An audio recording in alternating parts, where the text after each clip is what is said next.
ലൂക്കോസ് എഴുതിയ സുവിശേഷം 2-ാം അധ്യായം 1 മുതൽ 7 വാക്യങ്ങൾ വായിക്കാം. ലൂക്കോസ് 2:1 മുതൽ 7 വരെ. ആ കാലത്ത് ലോകമൊക്കെയും പേർ വഴി ചാർത്തണം എന്ന് ഔഗസ്തോസ് കൈസറുടെ ഒരു ആജ്ഞ പുറപ്പെട്ടു. കുരേന്യോസ് സുറിയനാട് വാഴുമ്പോൾ 1-ാമത്തെ ചാർത്തലുണ്ടായി. എല്ലാവരും ചാർത്തപ്പെടേണ്ടതിന് താന്താന്റെ പട്ടണത്തിലേക്ക് യാത്രയായി. അങ്ങനെ യോസേഫും ദാവീദിന്റെ ഗൃഹത്തിലും കുലത്തിലുമുള്ളവനാകൊണ്ട് തനിക്ക് വിവാഹം നിശ്ചയിച്ചിരുന്ന മറിയ എന്ന ഗർഭിണിയായ ഭാര്യയോട് കൂടെ ചാർത്തപ്പെടേണ്ടതിന് ഗലീലയിലെ നസറേത്ത് പട്ടണം വിട്ടു. യഹൂദിയയിൽ ബേത്ലഹേം എന്ന ദാവീദ് പട്ടണത്തിലേക്ക് പോയി. അവർ അവിടെ ഇരിക്കുമ്പോൾ അവൾക്ക് പ്രസവത്തിനുള്ള കാലം തികഞ്ഞു. അവൾ ആദ്യജാതനായ മകനെ പ്രസവിച്ചു. ശീലകൾ ചുറ്റി വഴിയമ്പലത്തിൽ അവർക്ക് സ്ഥലമില്ലായകയാൽ പശുത്തൊട്ടിയിൽ കിടത്തി. നമുക്ക് പ്രാർത്ഥിക്കാം. സ്നേഹവാനായ ഞങ്ങളുടെ കർത്താവേ, സ്വർഗത്തിൽ എന്നേക്കും സ്ഥിരമായിരിക്കുന്ന അങ്ങയുടെ തിരുവചനം ഈ പരസ്യ സ്ഥലത്ത് വായിക്കുവാനും പ്രസംഗിക്കുവാനും തന്ന അവസരത്തിനായിട്ട് സ്തോത്രം. ഇന്ന് ഈ വചനം കേൾക്കുന്ന എല്ലാവരെയും കർത്താവ് അനുഗ്രഹിക്കണമേ. യേശു കർത്താവിന്റെ ഈ ഭൂമിയിലേക്കുള്ള ആഗമനത്തെക്കുറിച്ച്, മനുഷ്യാവതാരത്തെക്കുറിച്ച് ഒരു ശരിയായ ദർശനം പ്രാപിപ്പാൻ ഈ കഴിവുകാർക്ക് ദൈവം കൃപ ചെയ്യണമേ. കർത്താവായ യേശുവിന്റെ നാമത്തിൽ ഈ പ്രാർത്ഥന കേൾക്കണമേ. ആമേൻ. ഒന്നാമതായി ചില ചരിത്ര പുരുഷന്മാരുടെ പേരുകൾ നിങ്ങൾക്ക് അവിടെ കാണാം. ഔഗസ്തോസ് കൈസറുടെ പേര് അവിടെ കാണാം. ജോസഫിന്റെ പേര് അവിടെ കാണാം. കുരേന്യോസ് എന്നൊരാളുടെ പേര് കാണാം. ഇങ്ങനെ ചരിത്രത്തിലുള്ള പല ആളുകളുടെ പേര് ഈ വേദഭാഗത്ത് കാണുന്നതിനാൽ ചരിത്രത്തോട് ബന്ധമുള്ള കാര്യമാണ് ലൂക്കോസ് എഴുതുന്നത് എന്ന് മനസ്സിലാക്കാം. ഔഗസ്തോസ് കൈസർ എന്നൊരാള് ജീവിച്ചിരുന്നിട്ടില്ല എന്ന് പറയാൻ പറ്റുമോ? അദ്ദേഹം ജീവിച്ചിരുന്നിട്ടുണ്ട്. കുരേന്യോസ് സുറിയ നാട് വാഴുന്ന കാലം എന്നൊരു കാലം ഉണ്ടായിരുന്നോ? ചരിത്രത്തെ ആർക്കും തള്ളിക്കളയാൻ പറ്റത്തില്ല. അക്കാലത്ത് ഒരു സെൻസസ് എടുപ്പ് നടന്നിട്ടുണ്ടോ? ഇതും ചരിത്രത്തിൽ പരിശോധിക്കാവുന്ന കാര്യമാണ്. അറിയപ്പെടുന്ന ഒരു സെൻസസ് അന്ന് നടന്നിട്ടുണ്ട്. അതിനെക്കുറിച്ചാണ് പേർവഴി ചാർത്തുക എന്ന് ഇവിടെ ഉപയോഗിച്ചിരിക്കുന്നത്. ആ സമയത്ത് ഇന്നത്തേക്കാൾ നിയമം അല്പം കൂടെ കഠിനമായിരുന്നു. ഇന്ന് സെൻസസ് എടുക്കുന്നത് പോലെയല്ല അന്ന് എടുത്തിരുന്നത്. അതാത് വ്യക്തികളുടെ പ്ലേസ് ഓഫ് ബർത്ത് എവിടെയോ, അവരുടെ കുടുംബം ജന്മനാട് എവിടെയോ അവിടെ ചെന്ന് എല്ലാവരും സെൻസസ് റിപ്പോർട്ട് ചെയ്യണം. റോമൻ നിയമം നിലവിലിരുന്നത് കൊണ്ട്, വിട്ടുവീഴ്ചയില്ലാത്ത റൂളായിരുന്നത് കൊണ്ട് ഗർഭിണിയായ ഭാര്യയും കൂട്ടി ജോസഫ് ആ സ്ഥലത്തേക്ക് പോകേണ്ടതായിട്ട് വന്നു. അതിന്റെ പുറകിൽ ഒരു പ്രവചന നിവൃത്തിയുണ്ട് എന്നുള്ളത് ഒരു ആത്മീക വശമാണെങ്കിലും ചരിത്രപരമായി പറഞ്ഞാൽ ഇതൊരു ചരിത്ര സംഭവമാണെന്ന് നമ്മളെ അറിയിക്കണമെന്ന് ലൂക്കോസിന് നിർബന്ധമുണ്ടായിരുന്നു. അതുകൊണ്ട് ലൂക്കോസ് ആ കാര്യം വളരെ കൃത്യമായിട്ട് രേഖപ്പെടുത്തുന്നു. 3-ാമത്തെ അധ്യായത്തിൽ നിന്ന് ഞാൻ വായിക്കാം. തിബെരിയോസ് കൈസറുടെ വാഴ്ചയുടെ 15-ാം ആണ്ടിൽ മറ്റൊരു സീസറിന്റെ പേര് പറയുന്നു. പൊന്തിയോസ് പീലാത്തോസ് യഹൂദ്യ നാട് വാഴുമ്പോൾ ഒരു നാടുവാഴിയുടെ പേര് പറയുന്നു. ഹെരോദാവ് ഗലീലയിലും അവന്റെ സഹോദരനായ ഫിലിപ്പോസ് ഇതൂരിയ ത്രിക്കോനത്തി ദേശങ്ങളിലും ലുസന്യാസ് അബിലോന്യയിലും ഇടപ്രഭുക്കന്മാരായും ഹന്നാവും കയ്യപ്പാവും മഹാപുരോഹിതന്മാരായും ഇരിക്കും കാലം. ഇതൊന്നും ആത്മീയമല്ല. ഇവരെ ആരെയും നമ്മൾ ആരാധിക്കുന്നില്ല. ഇവരുമായിട്ട് നമുക്ക് ബന്ധങ്ങളൊന്നുമില്ല. ബൈബിളിൽ എഴുതിയിട്ടുള്ള ഈ ചരിത്ര പുരുഷന്മാരുമായിട്ട് നമുക്ക് യാതൊരു ബന്ധവുമില്ല. തിബെരിയോസ് കൈസർ, നമുക്ക് ഇയാളെ പരിചയമില്ല. ഇയാളെ നമ്മുടെ രക്ഷയ്ക്ക് വേണ്ടി ഒന്നും ചെയ്തിട്ടില്ല. ഇയാളോട് നമ്മൾ പ്രാർത്ഥിക്കുന്നില്ല. പൊന്തിയോസ് പീലാത്തോസ്, ഹെരോദാവ്, ഫിലിപ്പോസ്, ലുസന്യാസ്, ഹന്നാവ്, കയ്യപ്പാവ്. അപ്പോ അന്നത്തെ രാഷ്ട്രീയ ചക്രം തിരിച്ചിരുന്ന പ്രമുഖരായ അറിയപ്പെടുന്ന ഭരണകർത്താക്കളുടെ പേര് ലൂക്കോസ് കൃത്യമായി പരിശോധിച്ചിട്ട് എഴുതിയിരിക്കുന്നു. മാത്രമല്ല അന്നത്തെ ആത്മീയ നേതാക്കളുടെ പേരും അദ്ദേഹം എഴുതി. മത നേതാക്കളായ ഹന്നാവും കയ്യപ്പാവും, രാഷ്ട്രീയ നേതാക്കളായ ഹേരോദാവും പീലാത്തോസും ഔഗസ്തോസ് കൈസറും തുടങ്ങിയുള്ള ആളുകൾ. അപ്പൊ ഇവരുടെ എല്ലാം പേരുകൾ ലൂക്കോസ് എഴുതാൻ കാരണം എന്താണെന്ന് ലൂക്കോസ് 1-ാം അധ്യായത്തിൽ പറഞ്ഞിട്ടുണ്ട്. ഇത് ഞാൻ വായിപ്പിക്കുന്നത് ചരിത്രത്തോടുള്ള ബന്ധം അറിയാൻ വേണ്ടിയിട്ടാണ്. അവിടെ ഇങ്ങനെയാണ് വായിക്കുന്നത്: ശ്രീമാനായ തെയോഫിലോസെ, മറ്റൊരു ചരിത്ര പുരുഷൻ. ഇയാൾ ഭരണകർത്താവല്ല, ഇയാൾ ഒരുപക്ഷെ ഒരു ഗവൺമെന്റ് ഉദ്യോഗസ്ഥനായിരുന്നിരിക്കാം. ലൂക്കോസിന്റെ സ്നേഹിതനാണ്. ശ്രീമാനായ തെയോഫിലോസെ, നമ്മുടെ ഇടയിൽ പൂർണ്ണമായി പ്രമാണിച്ചു വരുന്ന കാര്യങ്ങളെ വിവരിക്കുന്ന ഒരു ചരിത്രം ചമയ്ക്കുവാൻ പലരും തുനിഞ്ഞിരിക്കുന്നു. യേശുക്രിസ്തുവിനോട് ബന്ധപ്പെട്ട ഒരു ചരിത്രം ഉണ്ടാക്കുന്നതിന് അക്കാലങ്ങളിൽ പലരും ശ്രമിച്ചു. നിനക്ക് ഉപദേശം ലഭിച്ചിരിക്കുന്ന വാർത്തയുടെ നിശ്ചയം നീ അറിയേണ്ടതിന് അത് ക്രമമായി എഴുതുന്നത് നന്നെന്ന് സകലവും സൂക്ഷ്മമായി പരിശോധിച്ചപ്പോൾ എനിക്ക് തോന്നി. അപ്പോൾ ചരിത്രം എന്ന നിലയിൽ എഴുതണമെന്ന് വളരെ ആത്മാർത്ഥതയോടുകൂടിയാണ് ഈ എഴുത്തുകാരൻ എഴുതുന്നത്. എന്നാൽ യോഹന്നാനോ മത്തായിയോ അങ്ങനെയല്ല എഴുതിയത്. അവർ രണ്ടുപേരും ഒരു ആത്മീയ ഗ്രന്ഥം അങ്ങ് എഴുതുകയായിരുന്നു. മത്തായി എഴുതുമ്പോൾ അതിന്റെ ആ ആത്മീയ ലെവലെ ചിന്തിക്കുന്നുള്ളൂ. അബ്രഹാമിന്റെ പുത്രനായ ദാവീദിന്റെ പുത്രനായ യേശുക്രിസ്തുവിന്റെ വംശാവലി. അപ്പൊ അബ്രഹാമിനെയും ദാവീദിനെ അറിയുന്നവർക്ക് മാത്രമേ അത് മനസ്സിലാവുള്ളൂ. യഹൂദന്മാരെ മനസ്സിൽ കണ്ടുകൊണ്ട് മത്തായി യഹൂദന്റെ വീണ്ടെടുപ്പുകാരനായ യേശു എന്നങ്ങ് എഴുതി വിട്ടു. അതിന്റെ ചരിത്ര ബന്ധം മത്തായി തൊട്ടില്ല. മാർക്കോസും കാര്യമായിട്ട് തൊട്ടിട്ടില്ല. യോഹന്നാനിൽ ഒന്നും തൊട്ടില്ല. അബ്രഹാമിനെയോ ഇസഹാക്കിനെയോ ഒന്നും തൊടാതെ ആദിയിൽ വചനം ഉണ്ടായിരുന്നു, വചനം ദൈവത്തോടു കൂടിയായിരുന്നു, വചനം ജഡമായി തീർന്നു, അവനാണ് യേശുക്രിസ്തു എന്ന് പറഞ്ഞ് യോഹന്നാൻ പക്ക ആത്മീക അങ്ങ് എഴുതുക. അപ്പൊ ഇത് പിന്നീട് വേദപുസ്തക പഠനത്തിന് സമയമെടുത്ത വേദപണ്ഡിതന്മാർ പറയുന്നു, ദൈവത്തിന്റെ കൈ ഇതിന്റെ എല്ലാം പുറകിലുണ്ട്. ഈ 4 പേരും കൂടെ എഴുതിയത് ചേർത്ത് വെച്ച് പഠിക്കുമ്പോൾ ഇതിന്റെ ആത്മീക സത്ത കിട്ടും, ഇതിന്റെ യഹൂദ പശ്ചാത്തലം കിട്ടും, ഇതിന്റെ റോമൻ പശ്ചാത്തലം കിട്ടും, ഇതിന്റെ ഹിസ്റ്റോറിക്കൽ ബാക്ക്ഗ്രൗണ്ട് കിട്ടും, ഇതിന്റെ ദൈവികതയും കിട്ടും. എല്ലാം ഒരുമിച്ച് കിട്ടാനാണ് 4 പേരെ കൊണ്ട് എഴുതിച്ചിരിക്കുന്നതെന്നാണ് അതിന്റെ പുറകിൽ വ്യാപരിച്ച ദൈവകരത്തെ കുറിച്ച് നാം മനസ്സിലാക്കുന്നത്. ഇതൊരു സത്യം മാത്രമാണ്. നമ്മുടെ കർത്താവ് യഹൂദന്മാരുടെ ഇടയിൽ കൂടിയാണല്ലോ മനുഷ്യാവതാരം ചെയ്തത്. അതുകൊണ്ട് യഹൂദന്റെ ഭാഗം 1-ാം പുസ്തകത്തിൽ രേഖപ്പെടുത്തിയിരിക്കുന്നു. അന്നത്തെ റോമൻ ഭരണം നിലവിലിരുന്ന കാലമായതുകൊണ്ട് റോമൻ ജനതയ്ക്ക് മനസ്സിലാകുന്ന ഭാഷയിൽ മാർക്കോസ് വിവരിച്ചു. ഭൂമിയിലുള്ള ഏതൊരു മനുഷ്യനും മനസ്സിലാകുന്ന ഭാഷയിൽ ഹിസ്റ്ററി ആയിട്ട് യേശുവിന് എന്താണ് ബന്ധം എന്ന് എഴുതുവാൻ ലൂക്കോസ് വളരെ ശ്രദ്ധിച്ചിരുന്നു എന്ന് പറയാനാണ് ഞാൻ ഈ ആദ്യത്തെ 2-3 മിനിറ്റുകൾ എടുത്തത്. ചരിത്രത്തിൽ സ്ഥാനമുള്ള 5-6 പേരുടെ പേരുകൾ ലൂക്കോസ് ഇവിടെ കൃത്യമായിട്ട് അവതരിപ്പിച്ചിരിക്കുന്നു.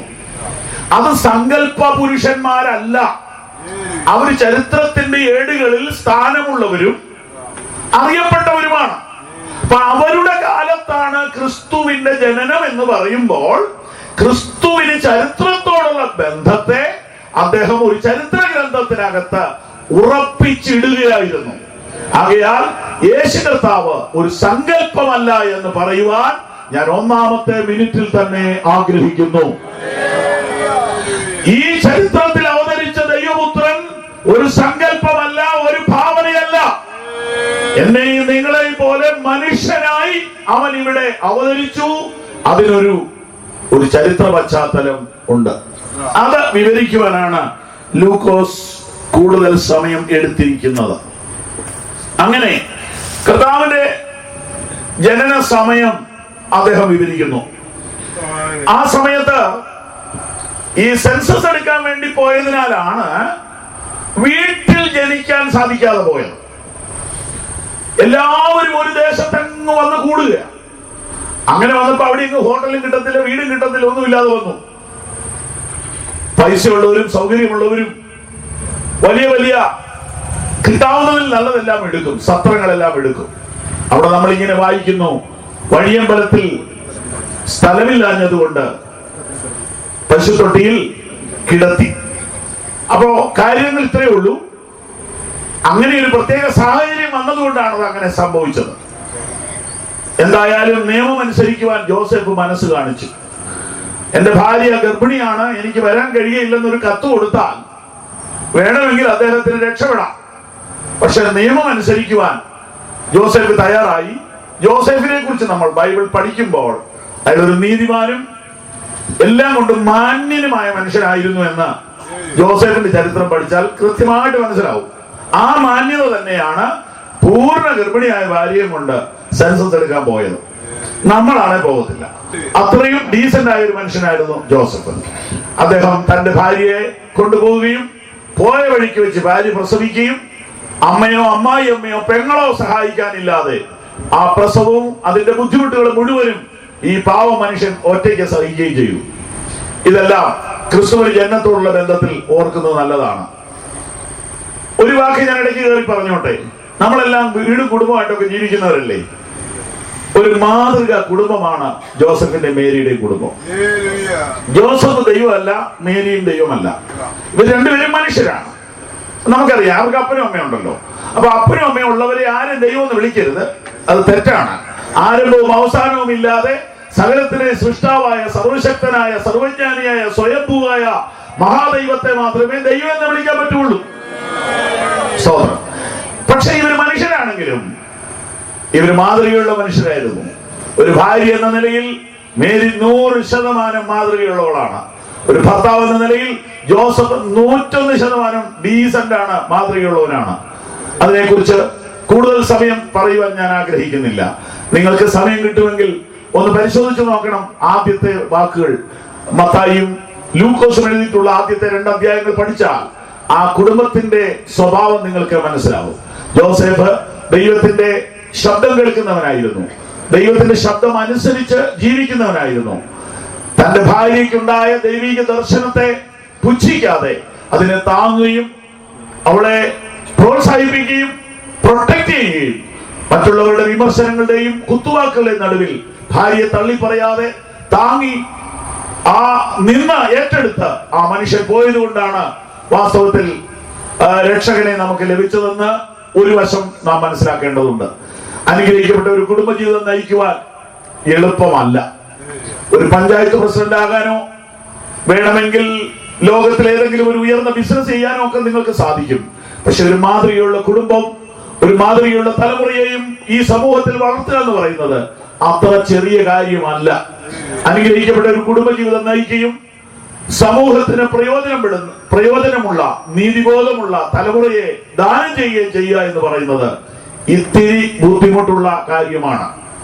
കുടുംബത്തെ ചെറിയ കാര്യങ്ങൾക്ക് വേണ്ടി വഴക്കുണ്ടാക്കുകയും മദ്യപിക്കുകയും കലഹിക്കുകയും തെറ്റായ വഴികളിൽ പോവുകയും ചെയ്യുന്ന മാതാപിതാക്കൾ ഓർത്തുകൊള്ളുക, നിങ്ങൾ തലമുറയോടും സമൂഹത്തോടും ദ്രോഹം ചെയ്യുകയാണ്. ചെറിയ കഷ്ടതകളോ ബുദ്ധിമുട്ടുകളോ സഹിച്ചിട്ട് കുടുംബത്തെ വലിയതായി കണ്ടാൽ തലമുറയിലൂടെ ദൈവനാമം മഹത്വപ്പെടും. ജോസഫും മേരിയും അനുഗ്രഹിക്കപ്പെട്ട ഒരു കുടുംബം. ഇതാ കർത്താവിന്റെ ജനനത്തിലേക്ക് നാം വരികയാണ്. അങ്ങനെ അവിടെ എത്തി. വാക്യം 6-7 ഒന്നും കൂടെ വായിക്കാം. അവർ അവിടെ ഇരിക്കുമ്പോൾ അവൾക്ക് പ്രസവത്തിനുള്ള കാലം തികഞ്ഞു. അവൾ ആദ്യജാതനായ മകനെ പ്രസവിച്ചു. ശീലകൾ ചുറ്റി വഴിയമ്പലത്തിൽ അവർക്ക് സ്ഥലമില്ലായകയാൽ പശുത്തൊട്ടിയിൽ കിടത്തി. ഇതാണ് കർത്താവിന്റെ ജനനത്തെ കുറിച്ചുള്ള ബൈബിളിലെ ഏറ്റവും കൃത്യവും വ്യക്തവുമായ വിശദീകരണം. വേറൊന്നുമില്ല. ഒരു യാത്രാമധ്യത്തിൽ മേരിയുടെ പ്രസവ സമയം എത്തി. ജോസഫ് മാത്രം കൂടെയുണ്ട്. ഒരു സ്ഥലത്തിന് വേണ്ടി അവർ അന്വേഷിച്ചു, എങ്ങും കിട്ടിയില്ല. വഴിയമ്പലത്തിൽ സത്രത്തിൽ സ്ഥലമില്ലാത്തത് കൊണ്ട് പശുത്തൊട്ടിയിൽ കിടത്തി എന്ന് എഴുതി ലൂക്കോസ് ആ ഭാഗം അവസാനിപ്പിക്കുന്നു. മാനവരക്ഷയ്ക്ക് വേണ്ടി സ്വർഗമഹിമ വിട്ട് ഭൂമിയിലേക്ക് വന്ന ദൈവപുത്രനായ യേശു പിറക്കുന്ന സമയത്ത് അവന് കിടക്കുവാൻ പിറക്കുവാൻ ഒരു വീട്ടിലും സ്ഥലം കിട്ടിയില്ല. ഇത് തേച്ചു മായ്ച്ചു കളയാൻ പറ്റാത്ത ചരിത്ര സത്യമാണ്. കർത്താവ് അന്ന് സ്ഥലമില്ലാത്തവനായി തീർന്നു. ഇന്നും അത് തുടരുകയാണ്. യേശുവിന് ഇടം കൊടുക്കുവാൻ, സ്ഥലം കൊടുക്കുവാൻ ഇന്നും ആളുകൾ കുറവാണ്. കർത്താവായ യേശുവിന് നിങ്ങളുടെ വീട്ടിൽ സ്ഥലം നിങ്ങൾ കൊടുത്തിട്ടുണ്ടോ? നിങ്ങളുടെ വ്യക്തിപരമായ ജീവിതത്തിൽ നിങ്ങൾ സ്ഥലം കൊടുത്തിട്ടുണ്ടോ? യേശുവിന് സ്ഥലം കൊടുക്കുക എന്ന് പറഞ്ഞാൽ യേശുവിന് ഒരു പടം വെക്കുക എന്നല്ല. ഞങ്ങളുടെ കുഞ്ഞുങ്ങൾ ഒരു വീട് വാടകയ്ക്ക് എടുത്തത് ഇന്ന് മാറി താമസിക്കുന്ന ദിവസമാണ് എറണാകുളത്ത്. അപ്പൊ അതിനുവേണ്ടി അവിടെ ചെന്നപ്പോൾ കണ്ട കാര്യം ഞാൻ ഇന്ന് വീട്ടിൽ വന്നപ്പോ അറിഞ്ഞു. ആ വീടിന്റെ ഉടമസ്ഥൻ പറഞ്ഞു, ഞാൻ യേശുവിന്റെ പടം ഇവിടെ പ്രദർശിച്ചിട്ടുണ്ട്. വീട് വാടകയ്ക്ക് തരുന്നത് ശരിയാണെങ്കിലും ആ പടം ഇവിടുന്ന് മാറ്റാൻ പാടില്ല. ആ വീട്ടിൽ ആ പടം ഞാൻ പ്രതിഷ്ഠിച്ചിരിക്കുന്നതാണ്, അത് എടുക്കരുതെന്ന് പറഞ്ഞു എന്ന് ഞാൻ ഇപ്പൊ കേട്ടു. അപ്പോ യേശുവിന് സ്ഥലം കൊടുക്കുക എന്നത് ഒരു പടം വെക്കാൻ സ്ഥലം കൊടുക്കുകയാണെങ്കിൽ ആർക്കാ ബുദ്ധിമുട്ട്? ജീവനുള്ള, അധികാരമുള്ള, നിയന്ത്രിക്കുന്ന, നമ്മെ ചോദ്യം ചെയ്യാൻ അധികാരമുള്ള യേശുവിന് നമ്മുടെ വീട്ടിൽ പരമാധികാരത്തോടുകൂടെ സ്ഥലം കൊടുക്കുവാൻ ഇന്ന് രാത്രിയിൽ ആരുണ്ട്? കർത്താവിന് സ്ഥലം കൊടുക്കുക എന്ന് പറഞ്ഞാൽ എന്താ ശരിയായ അർത്ഥം? കർത്താവിന് നമ്മുടെ വീട്ടിൽ സ്ഥലം കൊടുക്കുക എന്ന് പറഞ്ഞാൽ അതിന്റെ അർത്ഥം കർത്താവിന് ഒരു പടം നമ്മുടെ വീട്ടിൽ വെക്കുക എന്നാണോ? കർത്താവിന് പൂർണ്ണ അധികാരം നമ്മുടെ ഭവനങ്ങളിൽ കൊടുക്കാൻ കഴിയുമോ എന്നതാണ്. യേശുവിനെ നമ്മെ നിയന്ത്രിക്കുവാൻ നാം അനുവദിക്കുമോ? ഉദാഹരണത്തിന് കാനായിലെ കല്യാണം കഴിഞ്ഞ് യേശു ദേവാലയത്തിലോട്ടാ പോയത്.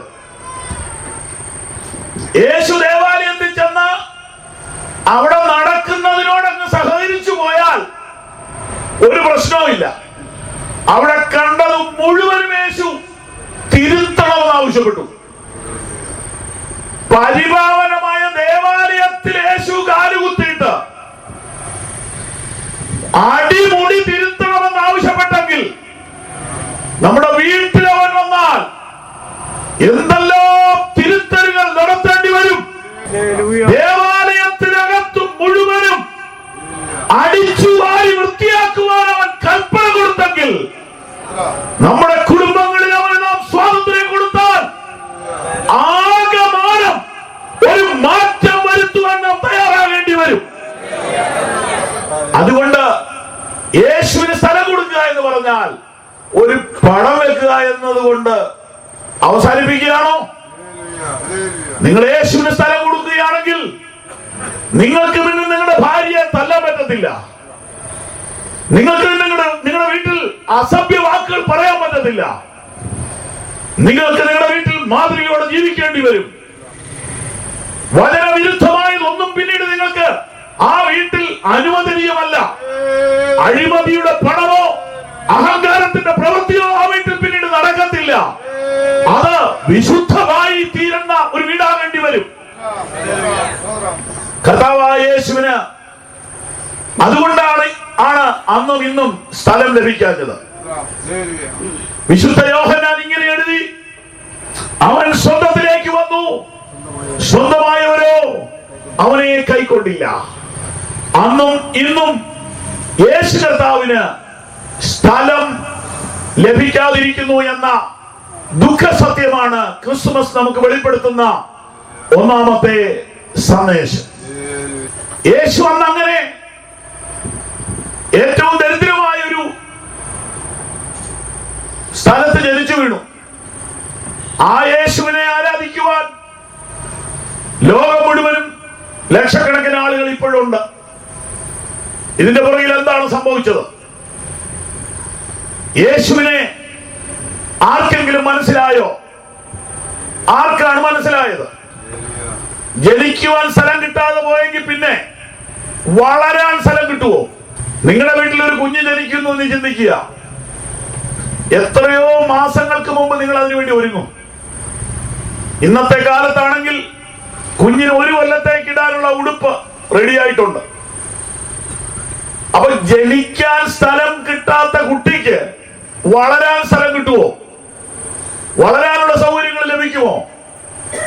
തുടർന്ന് എന്താണ് സംഭവിച്ചത്? ഏതു പള്ളിയാണ് ഇതിന് മുൻകൈ എടുത്തത്? ഏതു മതമാണ് ഈ യേശുവിനെ വളർത്താൻ മുൻകൈ എടുത്തത്? ഇതിന്റെ പുറകിൽ നടന്ന ആത്മീയ രഹസ്യങ്ങൾ എന്താണ്? അതിലേക്കാണ് ഇന്ന് രാത്രിയിൽ ഞാൻ നിങ്ങളെ കൊണ്ടുപോകുന്നത്. ഞാൻ അത് പറയുമ്പോൾ അതിന്റെ മുഖവുര പറയാം. കർത്താവായ യേശുവിന് 30 വയസ്സ് കഴിഞ്ഞപ്പോൾ ശുശ്രൂഷയുടെ ഇടയ്ക്ക് വെച്ച് ഒരു ചോദ്യം ചോദിച്ചു. ജനങ്ങൾ എന്നെ പറ്റി എന്തു പറയുന്നു? ശിഷ്യന്മാർ പറഞ്ഞു, പ്രവാചകന്മാരിൽ ഒരുത്തനാണെന്നാ പറയുന്നത്. യേശു തിരിഞ്ഞു വീണ്ടും ചോദിച്ചു, നിങ്ങൾ എന്റെ കൂടെ നടക്കുന്നവരല്ലേ, നിങ്ങൾ എന്തു പറയുന്നു? പെട്ടെന്ന് ശീമോൻ പത്രോസ് മറുപടി പറഞ്ഞു, നീ ജീവനുള്ള ദൈവത്തിന്റെ പുത്രനായ ക്രിസ്തു ആകുന്നു. കർത്താവായ യേശു മറുപടി പറഞ്ഞു, യോഹന്നാന്റെ മകനായ ശീമോനെ, നീ ഭാഗ്യവാൻ. ജഡരക്തങ്ങളല്ല, സ്വർഗസ്വനായ എന്റെ പിതാവത്രേ നിനക്കിത് വെളിപ്പെടുത്തിയത്. നീ പത്രോസ് ആകുന്നു. ഈ പാറമേൽ ഞാൻ എന്റെ സഭയെ പണിയും, പാതാള ഗോപുരങ്ങൾ അതിനെ ജയിക്കയില്ല. ഇത് പറഞ്ഞ സന്ദർഭം ഒന്നുകൂടി ഞാൻ ആവർത്തിക്കട്ടെ. ബഹുഭൂരിപക്ഷം ആളുകളും ഏലിയാവാണെന്നോ ഇരമ്യാവാണെന്നോ മോശയാണെന്നോ ഒക്കെ പറയുന്നു എന്ന് പറഞ്ഞപ്പോൾ യേശു ചെറിയൊരു ഗ്രൂപ്പിനോട് ചോദിച്ചു, നിങ്ങൾ എന്ത് പറയുന്നു? പത്രോസ് ഉറക്കെ പറഞ്ഞു, നീ ജീവനുള്ള ദൈവത്തിന്റെ പുത്രനായ ക്രിസ്തു ആകുന്നു. ആ വാക്ക് കേട്ട വഴി കർത്താവ് പറയുകയാണ്, യോഹന്നാന്റെ മകനായ ശീമോനെ, നീ ഭാഗ്യവാൻ. എന്താണ് ഈ ഭാഗ്യം? യേശു പ്രവാചകന്മാരിൽ ഒരുവനല്ല, ജീവനുള്ള ദൈവത്തിന്റെ പുത്രനാണ്, മശിഹയാണ് എന്ന് പറയാൻ അവന് സാധിച്ചത് അതൊരു കഴിവല്ല, അതൊരു ഭാഗ്യമാണ്. ഒന്നുകൂടെ പറയാം, യേശു ആരാണെന്ന് പറയുവാൻ അവന് സാധിച്ചത് അവന്റെ പഠനമല്ല, പിന്നെയോ വെളിപ്പാടാണ്. ഒന്നുകൂടെ ഞാൻ ആവർത്തിക്കട്ടെ, ജഡരക്തങ്ങളല്ല നിനക്കിത് വെളിപ്പെടുത്തിയത് എന്ന് പറഞ്ഞാൽ നിന്റെ അപ്പനോ അമ്മയോ സ്നേഹിതരോ പഠിപ്പിച്ചതല്ല, അദൃശ്യനായ ദൈവം നിനക്ക് വെളിപ്പെടുത്തി തന്നതാണ്. അങ്ങനെയാണെങ്കിൽ ഇന്നും സംഭവം അങ്ങനെ തന്നെയാണ്. യേശു ആര് എന്ന തിരിച്ചറിവ് ആർക്കെങ്കിലും ഉണ്ടെങ്കിൽ അവനൊരു ദിവ്യ വെളിപ്പാട് കിട്ടിയവനാണ്. അങ്ങനെയുള്ളവർ ഓർത്തുകൊള്ളുക, നീ ഈ തലമുറയിലെ ഭാഗ്യവാനാണ്. കരങ്ങൾ ഉയർത്തി കർത്താവിന് മഹത്വം കൊടുത്താണ്. ഞാൻ പറഞ്ഞത് നിങ്ങൾ ശ്രദ്ധിച്ചു കേൾക്കണം. ആരോടും ചോദിക്കാതെ, കൂടെ നിൽക്കാൻ ആരെങ്കിലും ഉണ്ടോ എന്ന് നോക്കാതെ, യേശു വലിയവൻ, യേശു രക്ഷകൻ, യേശു മതിയായവൻ എന്ന് പറയാൻ, പാടുവാൻ, ഇറങ്ങിത്തിരിക്കുവാൻ, അനുസരിക്കുവാൻ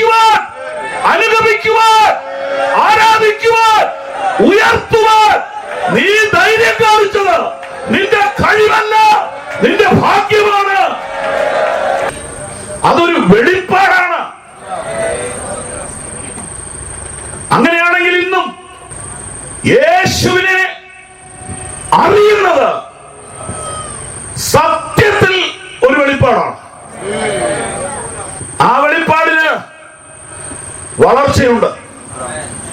ഓരോ മീറ്റിംഗ് കഴിയുമ്പോഴും, ഓരോ അനുഭവങ്ങൾ കഴിയുമ്പോഴും, ഓരോ സാഹചര്യങ്ങളിലൂടെ പോകുമ്പോഴും, ഓരോ കഷ്ടകാലത്തിന്റെ കടമ കടക്കുമ്പോഴും ഈ വെളിപ്പാട് അവന്റെ അടുത്ത ലെവലിലേക്ക് വരികയാണ്. അവൻ മതിയായവൻ തന്നെ, അവൻ വിശ്വസ്തൻ തന്നെ, അവൻ ആരാധനയ്ക്ക് യോഗ്യൻ തന്നെ, അവൻ സർവശക്തൻ തന്നെ. ഈ വെളിപ്പാട് വീണ്ടും വീണ്ടും പ്രാപിക്കുന്നു. നീ ഭാഗ്യവാൻ. ലജ്ജിക്കാൻ സംഗതിയില്ലാതെ, പുറകോട്ട് തിരിഞ്ഞു നോക്കാൻ ഇടവരാതെ, മുന്നോട്ട് വെച്ച കാല് മുന്നോട്ട് തന്നെ വെക്കുവാൻ ഈ വെളിപ്പാട് ലഭിച്ചത് ഈ ഭാഗ്യവതിയാണ്, ഭാഗ്യവാനാണ്. അതുകൊണ്ട് ഈ പരസ്യ സ്ഥലത്ത് നിന്നുകൊണ്ട് പറയുന്നു, ഈ പുസ്തകം മാറോടടച്ചുകൊണ്ട് ലജ്ജിക്കാതെ ഈ നാട്ടിൽ യേശുവിന്റെ ഒരു സാക്ഷിയായി നിൽക്കുന്ന നീ ഭാഗ്യവാനാണ്, ഭാഗ്യവതിയാണ്. ഇത് പഠനമല്ല, ഇത് വെളിപ്പാടാണ്. അത് കേട്ട് സ്തോത്രം ചെയ്യുന്ന കൂട്ടത്തിൽ മറുവശം കൂടെ കേട്ടോണം. നിങ്ങൾ സ്വന്തത്തിലും പരിചയത്തിലും ഒരാൾക്ക് ഈ വെളിപ്പാട് കിട്ടിയില്ലെങ്കിൽ അയാളോട് വഴക്കുണ്ടാക്കുന്നത് ശരിയാണോ? അയാൾക്ക് വെളിപ്പാട് കിട്ടാത്തതിന് അയാളോട് പിണങ്ങി നടക്കുന്നത് എന്തിനാ? നീ ട്രാക്ട് കൊടുത്തു എന്നുള്ളത് ശരിയാ, 36 പ്രാവശ്യം വീട്ടിൽ പോയെന്നുള്ളത് ശരിയാ. ഇതുപോലെ വീട്ടിൽ വന്നിട്ടാണോ നീ തീരുമാനം എടുത്തത്? സുവിശേഷം അറിയിച്ചാൽ മതി, വെറുതെ വഴക്കുണ്ടാക്കരുത്. ഇതൊരു വെളിപ്പാടാ, ഇതൊരു വെളിപ്പാടാന്നോർത്ത് ദൈവത്തെ സ്തുതിക്കുന്ന കൂട്ടത്തിൽ വെളിപ്പാട് ലഭിക്കാത്തവരോട് വഴക്കുണ്ടാക്കരുതെന്നും കൂടെ ഒരു അപേക്ഷ പറഞ്ഞേക്കാം. നിന്റെ പുറകിൽ ഒരു ഡിവൈൻ ടച്ച് ഉണ്ട്. പഠിക്കുന്നതും വായിക്കുന്നതും എല്ലാം കൊള്ളാം, പക്ഷെ ഒരു ദൈവിക ഇടപെടലും കൂടി ഉണ്ട്. അതെന്നാന്ന് വിവരിക്കാൻ ഒരു വേദപണ്ഡിനെ കൊണ്ട് ഇതുവരെ സാധിച്ചിട്ടില്ല. അവിടെയാണ് യേശു പറഞ്ഞത്, എന്റെ പിതാവ് ആകർഷിക്കാതെ ആരും. ആ വാക്ക് ഒരു മർമ്മമാണ്. അപ്പോൾ ഇതൊരു വെളിപ്പാടാണ് എന്ന് ഞാൻ പറഞ്ഞു വരികയാണ്. അങ്ങനെയാണെങ്കിൽ അന്നത്തെ ക്രിസ്മസിന്, ഒന്നാമത്തെ ക്രിസ്മസിന് ഈ വെളിപ്പാട് ലഭിച്ചവരാരല്ല എന്ന് പറഞ്ഞ്, ഇന്നല്ലേ ക്രിസ്മസ് ആയത്? അന്നേ കുഞ്ഞിനെ കാണാൻ ആരാ പോയത്?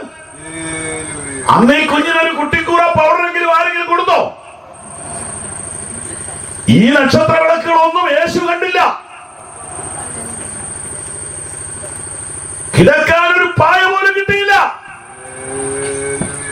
മഹാകവി കെ.വി. സൈമൺ ഇങ്ങനെ എഴുതി, പട്ടിനുള്ള മൂലവസ്തു സൃഷ്ടി ചെയ്ത ദൈവമേ, ഈ ക്ലിഷ്ടമാം കിടപ്പ് കണ്ട് ഞാൻ നമിക്കുന്നേ. ശ്രീ നരവതിയെ, സിയോൻ മണവാളനെ എന്നൊരു പാട്ട് പഴയ പാഠപുസ്തകത്തിൽ കിടപ്പുണ്ട്. അതിനകത്ത് ഒരു വരിയാണ്, ഭൂലോകത്തിലുള്ള മുഴുവൻ പട്ടിന്റെയും മൂലവസ്തു സൃഷ്ടിച്ച തമ്പുരാനാണ് കീറിയ തുണിക്കകത്ത് പൊതിഞ്ഞ് പശുത്തൊട്ടിയിൽ കിടക്കുന്നത്. ഈ കാഴ്ച കണ്ടിട്ട് കവി പാടുകയാണ്, എന്റെ ഹൃദയം തകരുന്നു എന്ന്. ആ കുഞ്ഞിനെ ആ ക്രിസ്മസ്, ഒന്നാമത്തെ ക്രിസ്മസിന് ആര് പോയി? ആര് കൈക്ക് മേടിച്ചു? ആര് സ്റ്റാർ മേടിച്ചു? ഒന്നാമത്തെ ക്രിസ്മസ് കൂടാനുള്ള ഭാഗ്യം ആർക്ക് കിട്ടി? വേണ്ട, ആ ദിവസങ്ങളിൽ എന്നെങ്കിലും, ആ കൊല്ലത്തിനെങ്കിലും ആ ഭാഗ്യം കിട്ടി ആരുണ്ട്? ഞാനൊരു 4-5 പേരെ നിങ്ങൾക്ക് കാണിക്കാം. ഒന്നാമത്തെ കൂട്ടര്, വാക്യം 8. അന്ന് ആ പ്രദേശത്ത് ഇടയന്മാർ രാത്രിയിൽ ആട്ടിൻകൂട്ടത്തെ കാവൽക്കാത്ത് വെളിയിൽ പാർത്തിരുന്നു. അപ്പോൾ കർത്താവിന്റെ ഒരു ദൂതൻ അവരുടെ അരികെ നിന്നു. കർത്താവിന്റെ തേജസ് അവരെ ചുറ്റുമിന്നി. അവർ ഭയപരവശരായി തീർന്നു. ദൂതൻ അവരോട്, ഭയപ്പെടേണ്ട, സർവജനത്തിനും ഉണ്ടാവാനുള്ള ഒരു മഹാസന്തോഷം ഞാൻ നിങ്ങളോട് സുവിശേഷിക്കുന്നു. കർത്താവായ ക്രിസ്തു എന്ന രക്ഷിതാവ് ഇന്ന് ദാവീദിന്റെ പട്ടണത്തിൽ നിങ്ങൾക്കായി ജനിച്ചിരിക്കുന്നു. നിങ്ങൾക്ക് അടയാളമോ? ശീലകൾ ചുറ്റി പശുത്തൊട്ടിയിൽ കിടക്കുന്ന ഒരു ശിശുവിനെ നിങ്ങൾ കാണും എന്ന് പറഞ്ഞു. പെട്ടെന്ന് സ്വർഗീയ സൈന്യത്തിന്റെ ഒരു സംഘം ദൂതനോട് ചേർന്ന് ദൈവത്തെ പുകഴ്ത്തി, അത്യുന്നതങ്ങളിൽ ദൈവത്തിന് മഹത്വം, ഭൂമിയിൽ ദൈവപ്രസാദമുള്ള മനുഷ്യർക്ക് സമാധാനം എന്ന് പറഞ്ഞു. ദൂതന്മാർ അവരെ വിട്ട് സ്വർഗത്തിൽ പോയ ശേഷം ഇടയന്മാർ നാം ബേത്ലഹേമോളം ചെന്ന് കർത്താവ് നമ്മളോട് അറിയിച്ച ഈ സംഭവം കാണണം എന്ന് തമ്മിൽ പറഞ്ഞു. അവർ ബന്ധപ്പെട്ട് ചെന്ന് മറിയയെയും യോസഫിനെയും പശുത്തൊട്ടിയിൽ കിടക്കുന്ന ശിശുവിനെയും കണ്ടു. ഒന്നാമത്തെ ക്രിസ്മസ് കൂടി ആൾക്കാരുടെ പേരായി വായിച്ചത്. അവരുടെ പേരില്ല, അവരുടെ തൊഴിലാണ്. ഈ തൊഴിൽ കൊണ്ട് അറിയപ്പെടുന്ന ആളുകൾ ആരാന്ന് ഊഹിക്കാമല്ലോ. അവരെ തൊഴിൽ വെച്ച് അവരെ വിളിക്കുന്നു. സത്യത്തിൽ അതൊരു താഴ്ത്തിയുള്ള വിളിയല്ലേ? തൊഴിൽ വെച്ച് ഒരാളെ വിളിക്കുന്നത് അവരെ സമൂഹത്തിൽ ഇച്ചിരി താഴെയാ മനുഷ്യർ കാണുന്നത്. തെളിവുണ്ട്, ബൈബിളിൽ തന്നെ തെളിവുണ്ട്. ഉൽപ്പത്തി പുസ്തകത്തിൽ 46-ാം അധ്യായം 33-ാം വാക്യവും 34-ാം വാക്യവും ഒന്ന് നോക്കി. ഉൽപ്പത്തി പുസ്തകം 46-ാം അധ്യായം 33-34 വാക്യങ്ങൾ. അതുകൊണ്ട് ഫറവോൻ നിങ്ങളെ വിളിച്ച് നിങ്ങളുടെ തൊഴിലെന്ത് എന്ന് ചോദിക്കുമ്പോൾ അടിയങ്ങൾ ബാല്യം മുതൽ ഇന്നുവരെയും ഞങ്ങളും ഞങ്ങളുടെ പിതാക്കന്മാരും ഗോപാലകന്മാർ ആകുന്നു എന്ന് പറവി. എന്നാൽ നിങ്ങൾക്ക് ഗോശനിൽ പാർപ്പാൻ സംഗതി ആകും. ഇടയന്മാരെല്ലാം മിസ്രയീമിക്ക് വെറുപ്പല്ലോ. കേട്ടോ, ജോസഫ് ഒരു ബുദ്ധി പറഞ്ഞു കൊടുക്കുക. ജോസഫ് എന്ന കഥാപാത്രത്തെ കുറിച്ച് സൺഡേ സ്കൂൾ കുട്ടികൾക്ക് അറിയാം. വീട്ടിലെ ഇളയ മകനെ ജ്യേഷ്ഠന്മാരെ അന്വേഷിക്കാൻ വേണ്ടി വിട്ടതാ. ഈ മകനോട് അപ്പന് വാത്സല്യം കൂടുതലാണ് എന്ന കാരണത്താൽ അസൂയ മൂത്തിട്ട് ആ കൊച്ചനെ കിണറ്റി തള്ളിയിടുകയും അടിമ കച്ചവടക്കാർക്ക് വിൽക്കുകയും ചെയ്തു. അപ്പൊ അസൂയ പോലെ കഠിനമായ ഒരു സാധനം വേറെ ഇല്ലെന്ന് അതിൽ ഓർത്തോണം. അത് വീട്ടിനകത്ത് തന്നെയുണ്ട്. അപ്പൊ പിന്നെ നാട്ടിലുണ്ടായതിന് പേടിക്കാനില്ലല്ലോ. അപ്പൊ അസൂയ മൂത്താൽ എന്തും ചെയ്യും. കിണറ്റി തള്ളിയിടുകയോ എറിഞ്ഞു കൊല്ലുകയോ ഒക്കെ ചെയ്യും. അപവാദം പറഞ്ഞു വരുത്തുകയോ ഒക്കെ ചെയ്യും. വിഷമിക്കരുത്, നേരോടെ നടക്കുന്നവർക്ക് ഒരു നന്മയും മുടക്കത്തില്ല. അപ്പോ ജോസഫിനെ ഉപദ്രവിച്ചതിന് വേറെ ഒരു കാരണവുമില്ല, അസൂയ മാത്രമേ ഉള്ളൂ. ഈ ജോസഫ് പ്രാർത്ഥിക്കുന്നവനും ദൈവത്തെ ആശ്രയിക്കുന്നവനും നീതിമാനുമായിരുന്നു. അസൂയയുടെ പീഡനം ഒരു കാലം വരെ നിൽക്കത്തുള്ളൂ. അത് കഴിഞ്ഞപ്പോൾ അവന്റെ നീതിയെ ദൈവം പ്രഭാതം പോലെ തെളിയിച്ചു. അവൻ ഇന്ന് മിസ്രയീമിന്റെ മന്ത്രിയായിരിക്കുകയാണ്. തന്റെ സഹോദരങ്ങളെ പട്ടിണിക്കാലത്ത് ഈ നാട്ടിലോട്ട് കൊണ്ടുവരിക. അങ്ങനെ കൊണ്ടുവരുമ്പോൾ കൊട്ടാരത്തിന്റെ സമീപ പ്രദേശത്തേക്ക് വരാതെ ധാരാളം പുല്ലുള്ള ഒരു ദേശത്ത് അവർക്ക് ഒരു കോളനി അനുവദിച്ചു കൊടുപ്പിക്കണം. അതിനൊരു ബുദ്ധി പറഞ്ഞതാണ്. എന്റെ സഹോദരങ്ങളൊക്കെ വന്നിട്ടുണ്ട്, അപ്പനൊക്കെ വന്നിട്ടുണ്ടെന്ന് ഞാൻ പറയുമ്പോൾ നിങ്ങൾ ആദ്യം അങ്ങ് പറഞ്ഞേക്കണം, ഞങ്ങൾ വലിയ കുടുംബക്കാരാണെന്നൊന്നും പറയരുത്, ഉള്ള സത്യമൊക്കെ പറഞ്ഞേക്കണം. ഞങ്ങൾ തലമുറയായിട്ട് ആട്ടിടയന്മാരാണ്, ഇടയന്മാരാണെന്നങ്ങ് പറഞ്ഞേക്കണം. വെറുതെ പ്രമോച്ചൻ പറയരുതെന്ന്. അത് പറഞ്ഞ ആൾ ഉണനാണെന്നറിയോ? നിങ്ങളെ അവർക്ക് ഇഷ്ടമല്ലാത്തതുകൊണ്ട് വേറെ ഒരു ഏരിയയിലോട്ടൊക്കെ മാറ്റിപ്പോകും. അപ്പൊ നമുക്ക് അവിടെ സ്വന്തമായിട്ട് താമസിക്കുകയും ചെയ്യാം. അതിനാ ബുദ്ധി പറഞ്ഞു കൊടുക്കുക. നമ്മളിപ്പോ ഇത് വായിപ്പിച്ചെന്തിനാണെന്നറിയോ? അന്ന് തൊട്ട് ഇന്ന് വരെയും ഇടയന്മാരുടെ മാർക്കറ്റ് ഇതാ. ഇവരാണ് ഒന്നാമത്തെ ക്രിസ്മസ് കൂടിയത്. അപ്പൊ യേശു കർത്താവിന്റെ കുറിച്ചുള്ള ശരിയായ വെളിപ്പാട് കിട്ടിയത് സമൂഹത്തിൽ ഏറ്റവും താഴ്ന്ന ആളുകൾക്കായിരുന്നു എന്ന് പറയുമ്പോ വിഷമമുണ്ടോ? ചെറിയ വിഷമം വരും. അപ്പൊ ഞങ്ങൾ താഴ്ന്നാണ് എന്നാണോ വരാൻ പോണ ദൈവമേ? യേശു കർത്താവിനെ കുറിച്ച് വെളിപ്പാട് കിട്ടിയവരെല്ലാം തീരെ താഴ്ന്നു പോയി എന്നൊരു അർത്ഥമാണോ ഇതിന് വരാൻ പോണേ? പേടിക്കണ്ട. എന്നാൽ യേശുവിനെ പ്രതി അല്ലേ? സാരമില്ല. എന്നാൽ എനിക്കൊരു സന്തോഷ വാർത്തയുള്ളത്, ദൈവത്തിന്റെ കരുണയാണ് ഞാൻ കാണുന്നത്. സമൂഹം ഏറ്റവും താഴേക്കിടയിൽ എന്ന് എഴുതി തള്ളിയ കൂട്ടരെ ആദ്യത്തെ ക്രിസ്മസിന് വിളിക്കാൻ ദൈവം തീരുമാനിച്ചു. അതുകൊണ്ട് നമ്മുടെ മനസ്സിൽ ഇത് കിടന്നോണം. എളിയവർക്ക് വേണ്ടിയുള്ളതാണ് ക്രിസ്തുമസ്. എളിയവരും പീഡിതവർഗവും അടിമത്തം അനുഭവിക്കുന്നവരും ദുഃഖിതരും മുറിവേറ്റവരും സമൂഹത്തിൽ അവഗണിക്കപ്പെട്ടവർക്കും വേണ്ടി ഉദിച്ച നക്ഷത്രമാണ് ഈ കാണുന്നത്. ഹല്ലേലൂയ. എളിയവരുടെ നിലവിളി കേൾക്കുന്ന ഒരു ദൈവം, അനാഥനും വിധവയ്ക്കും ന്യായം പാലിച്ചു കൊടുക്കുന്ന ഒരു ദൈവം, പീഡിത വർഗത്തിന് സപ്പോർട്ട് ചെയ്യുന്ന ഒരു ദൈവം, അവനാണ് ഈ മനുഷ്യനായി ജനിച്ചിരിക്കുന്നത്. അധ്വാനിക്കുന്നവരും ഭാരം ചുമക്കുന്നവരുമേ, നിങ്ങൾ എന്റെ അടുക്കൽ വരുവീൻ, ഞാൻ നിങ്ങളെ ആശ്വസിപ്പിക്കാമെന്ന് പറയുമ്പോൾ അവിടുത്തെ തിരുഹൃദയത്തിൽ ഇരിക്കുന്നത് അധ്വാനിക്കുന്ന സാധു മനുഷ്യന്റെ വേദനയാണെന്ന് മറക്കണ്ട. അതുകൊണ്ട് സമൂഹത്തിൽ ദുഃഖിതരും രോഗികളും ബന്ധിതരും ശാപം വഹിച്ചവരും വെറുക്കപ്പെട്ടവരുമായ സമൂഹത്തെ ഉദ്ധരിക്കുന്നതാണ് സുവിശേഷത്തിന്റെ ഒന്നാമത്തെ പരിപാടി. ആട്ടിടയന്മാർക്ക് ഈ വെളിപ്പാട് കിട്ടി. ഇനി ആട്ടിടയന്മാർ ഇക്കാര്യം അറിഞ്ഞത് ഏത് പുസ്തകത്തിൽ നിന്ന്? അവർ പുസ്തകം വായിച്ചിട്ടില്ല, അവർക്ക് എഴുത്തും വായനയും അറിഞ്ഞുകൂടാ.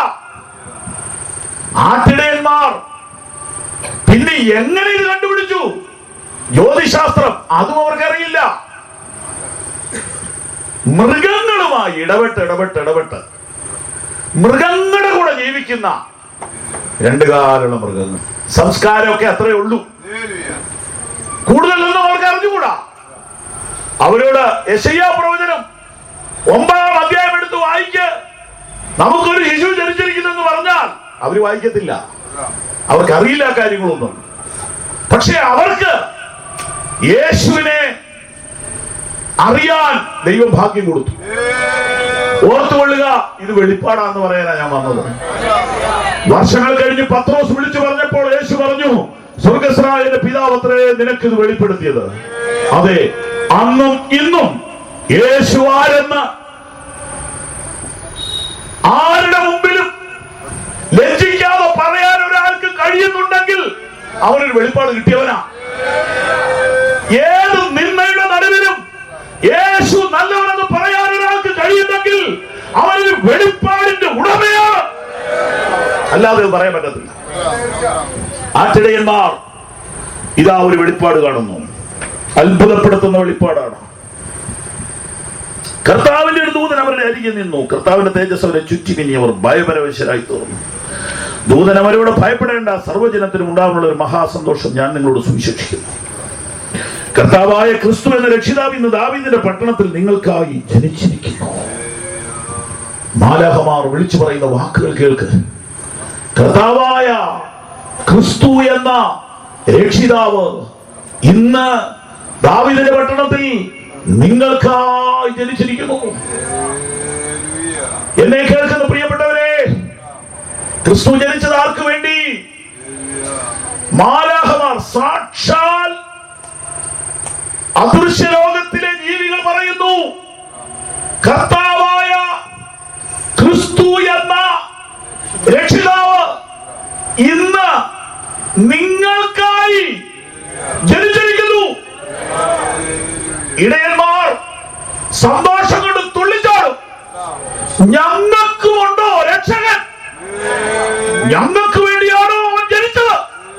ഈ രാത്രിയിൽ ഈ ശബ്ദം ആരുടെ എല്ലാം വീട്ടിലെത്തുന്നുണ്ടോ അവരോട് പരിശുദ്ധാത്മാവ് ഇന്ന് രാത്രി പറയുകയാണ്, ഇവൻ ജനിച്ചത് നിനക്ക് വേണ്ടിയാണ്, ഇവൻ ജനിച്ചത് നിനക്ക് വേണ്ടിയാണ്, ഇവൻ ജനിച്ചത് നിനക്ക് വേണ്ടിയാണ്. അവന് പിറക്കാൻ ആരും സ്ഥലം കൊടുത്തില്ലെങ്കിലും, അവൻ പശുത്തൊട്ടിയിലാ കിടക്കുന്നെങ്കിലും, അവൻ ജനിച്ചത് പശുവിന് വേണ്ടിയല്ല, അവൻ ജനിച്ചത് നിനക്ക് വേണ്ടിയാണ്. കർത്താവായ ക്രിസ്തു എന്ന രക്ഷിതാവ് ഇന്ന് ദാവീദിന്റെ പട്ടണത്തിൽ നിങ്ങൾക്കായി ജനിച്ചിരിക്കുന്നു. സുവിശേഷകന്മാരായ ഞങ്ങൾ ദേശത്തോട് വിളിച്ചു പറയുന്നു, ക്രിസ്തുവിന്റെ ജനനം മനുഷ്യവർഗത്തിന്റെ രക്ഷയ്ക്ക് വേണ്ടിയാണ്. കർത്താവായ ക്രിസ്തു എന്ന രക്ഷിതാവ് ഇന്ന് നിങ്ങൾക്കായി ജനിച്ചിരിക്കുന്നു. ആ വെളിപ്പാട് അവർക്ക് ലഭിച്ചതുകൊണ്ട് അവർ തുള്ളിച്ചാടി. ഇപ്പോൾ വായിച്ച ഭാഗം ഒന്നുകൂടെ താഴോട്ട് വായിക്കാം.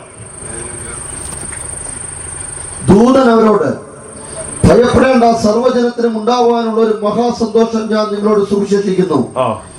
കർത്താവായ ക്രിസ്തു എന്ന രക്ഷിതാവ് ഇത് ദാവീദിന്റെ പട്ടണത്തിൽ നിങ്ങൾക്കായി ജനിച്ചിരിക്കുന്നു. നിങ്ങൾക്ക് അടയാളമോ? ശിലകൾ ചുറ്റി പശുത്തൊട്ടിയിൽ കിടക്കുന്ന ഒരു ശിശുവിനെ നിങ്ങൾ കാണും എന്ന് പറഞ്ഞു. എന്ന് പറഞ്ഞാൽ അതൊരു അടയാളമാണ്, അല്ലേ? ആരക്കുന്നം എന്ന സ്ഥലം ഒന്നേ ഉള്ളോ? അല്ല, ഒന്നിൽ കൂടുതലുണ്ട്. കോട്ടയം എന്ന സ്ഥലം ഒന്നേ ഉള്ളോ? ഒന്നിൽ കൂടുതലുണ്ട്. വായിക്കുമോ? ഒന്നിൽ കൂടുതലുണ്ട്. പക്ഷെ ഇത് ഒന്നേ ഉള്ളൂ. ദൈവദൂതൻ അടയാളം പറഞ്ഞാൽ പലത് കാണത്തില്ല. ശീലകൾ ചുറ്റി പശുത്തൊട്ടിയിൽ കിടന്ന ഒറ്റ കുഞ്ഞേ ഉള്ളൂ. ദൈവദൂതൻ ഒരു അടയാളം പറഞ്ഞാൽ 3-4 എണ്ണം കാണും. അതിലേതൊരു ഒരെണ്ണം ആയിരിക്കും എന്നല്ല പറഞ്ഞത്. ഒറ്റ എണ്ണം കാണത്തുള്ളൂ.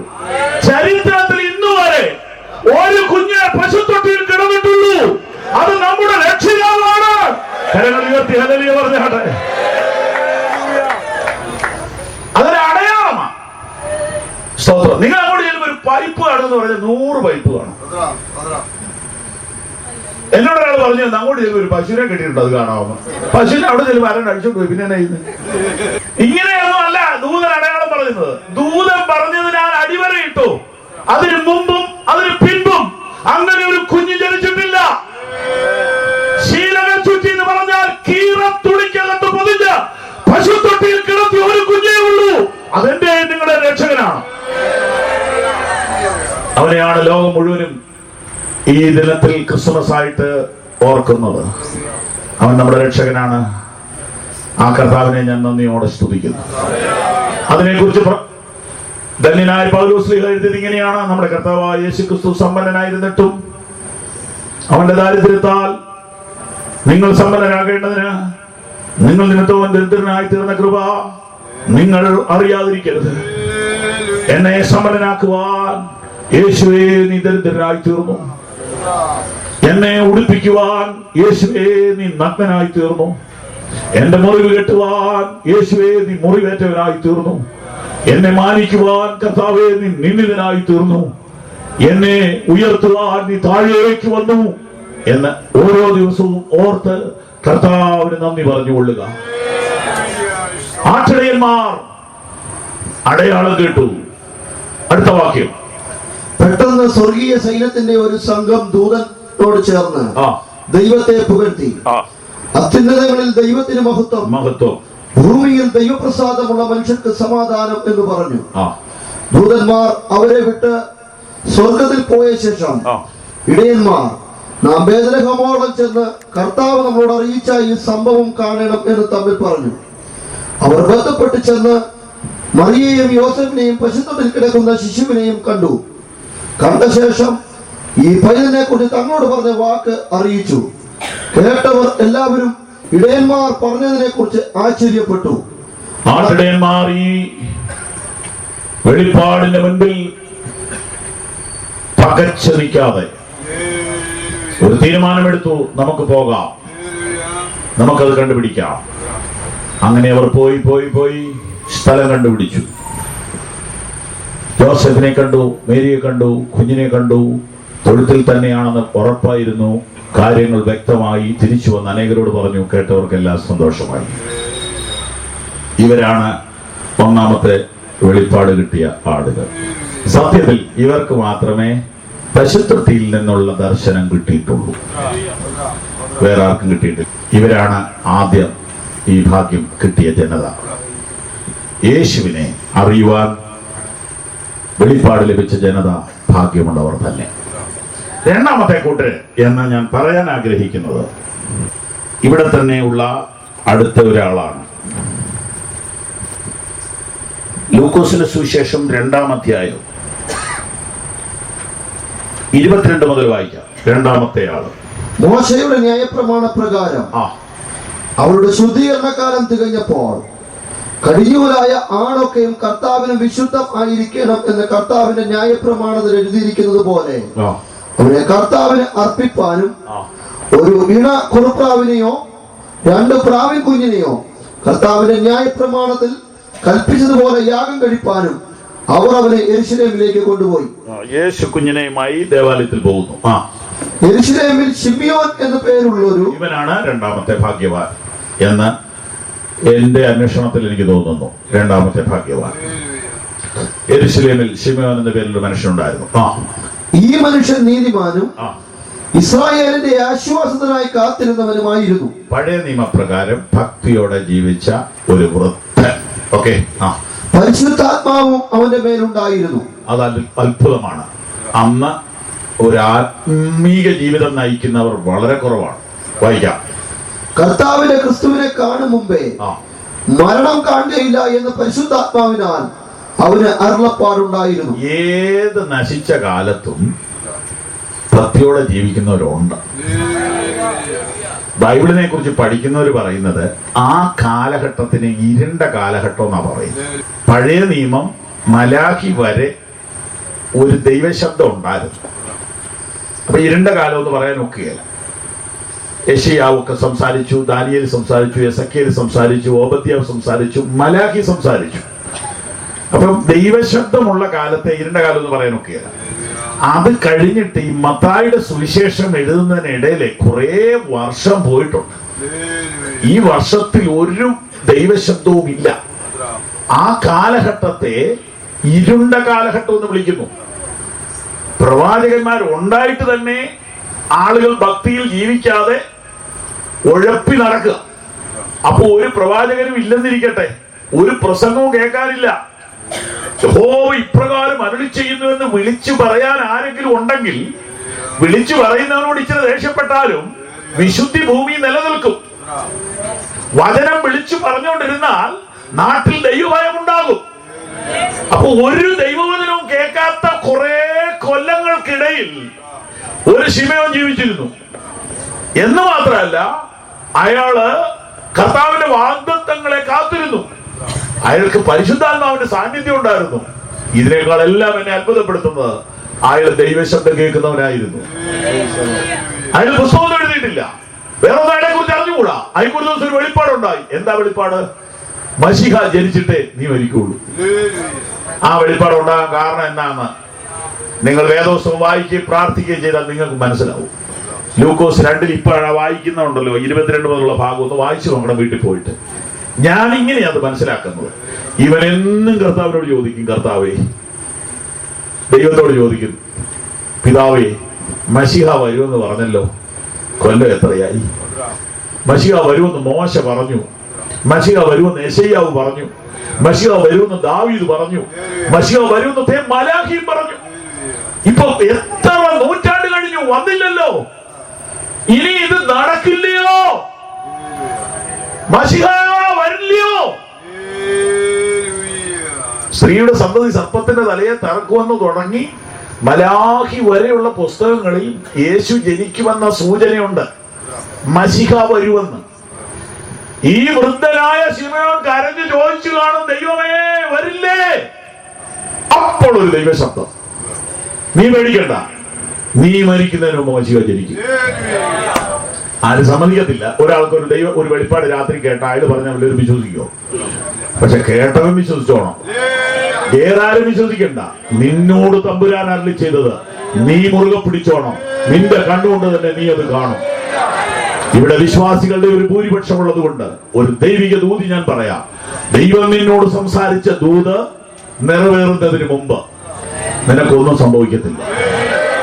ദൈവം നിന്നോട് സംസാരിച്ച ദൂത്, ആ ദൈവശബ്ദം, ആ പ്രവചനം നിന്റെ കണ്ണുകൊണ്ട് നിറവേറി കാണാതെ നീ ഇവിടെ നിന്ന് പോകയില്ല. ശിമയോനെ, നീ മരിക്കുകയില്ല. അപ്പൊ ശിമയോൻ ദൈവത്തോട് ചോദിച്ചോട്ടെ, എന്റെ ദൈവം, എനിക്ക് ഇത്ര പ്രായമായില്ലേ? പ്രായം കൂട്ടുക കുറയ്ക്കുക ചെയ്യാൻ എനിക്ക് അധികാരമില്ലേ? നിന്നോട് ഞാൻ പറഞ്ഞ വെളിപ്പാട് നിന്റെ കണ്ണുകൊണ്ട് നീ കാണും. അതുവരെ നിന്റെ ആയുസിനെ ഞാൻ നീട്ടിത്തരാം. അങ്ങനെ ശിമയോൻ പിന്നെ സ്തോത്രം ചെയ്ത് പ്രാർത്ഥിച്ചോണ്ടിരിക്കും. അങ്ങനെ ഇരിക്കുമ്പോൾ അടുത്ത വാക്യം, കർത്താവിന്റെ ക്രിസ്തുവിനെ കാണും മുമ്പേ മരണം കാണുകയില്ല എന്ന് പരിശുദ്ധാത്മാവിനാൽ അവൻ അരുളപ്പാടുണ്ടായിരുന്നു. അവൻ ആത്മനിയോഗത്താൽ ദൈവാലയത്തിൽ ചെന്ന്, എല്ലാ ദിവസവും പോണ പോലെയല്ല, ഒരു ദിവസം ആലയത്തിൽ പോകാൻ ഒരു പ്രേരണ ഉണ്ടായി എന്ന ആ വാക്യത്തിന്റെ അർത്ഥം. അസാധാരണ ഒരു ആത്മനടത്തിപ്പിൻ പ്രകാരം അങ്ങ് പള്ളിയിൽ ചെന്നു. യേശു എന്ന പൈതലിനു വേണ്ടി ന്യായപ്രമാണത്തിന്റെ ചട്ടപ്രകാരം ചെയ്യുവാൻ അമ്മയപ്പന്മാർ അവനെ അകത്തു കൊണ്ടുചെന്നപ്പോൾ, അന്നാണ് യേശു കുഞ്ഞിനെയുമായി ജോസഫും മേരിയും ന്യായപ്രമാണത്തിന്റെ ചട്ടപ്രകാരമുള്ള കർമ്മം ചെയ്യാൻ വന്നിരിക്കുന്നത്. അവൻ അവനെ കയ്യിലെത്തി ദൈവത്തെ പുകഴ്ത്തി. ചെന്ന വഴി ശീമോൻ ആ കൊച്ചിനെ മേടിച്ചു. എന്തൊരു അത്ഭുത!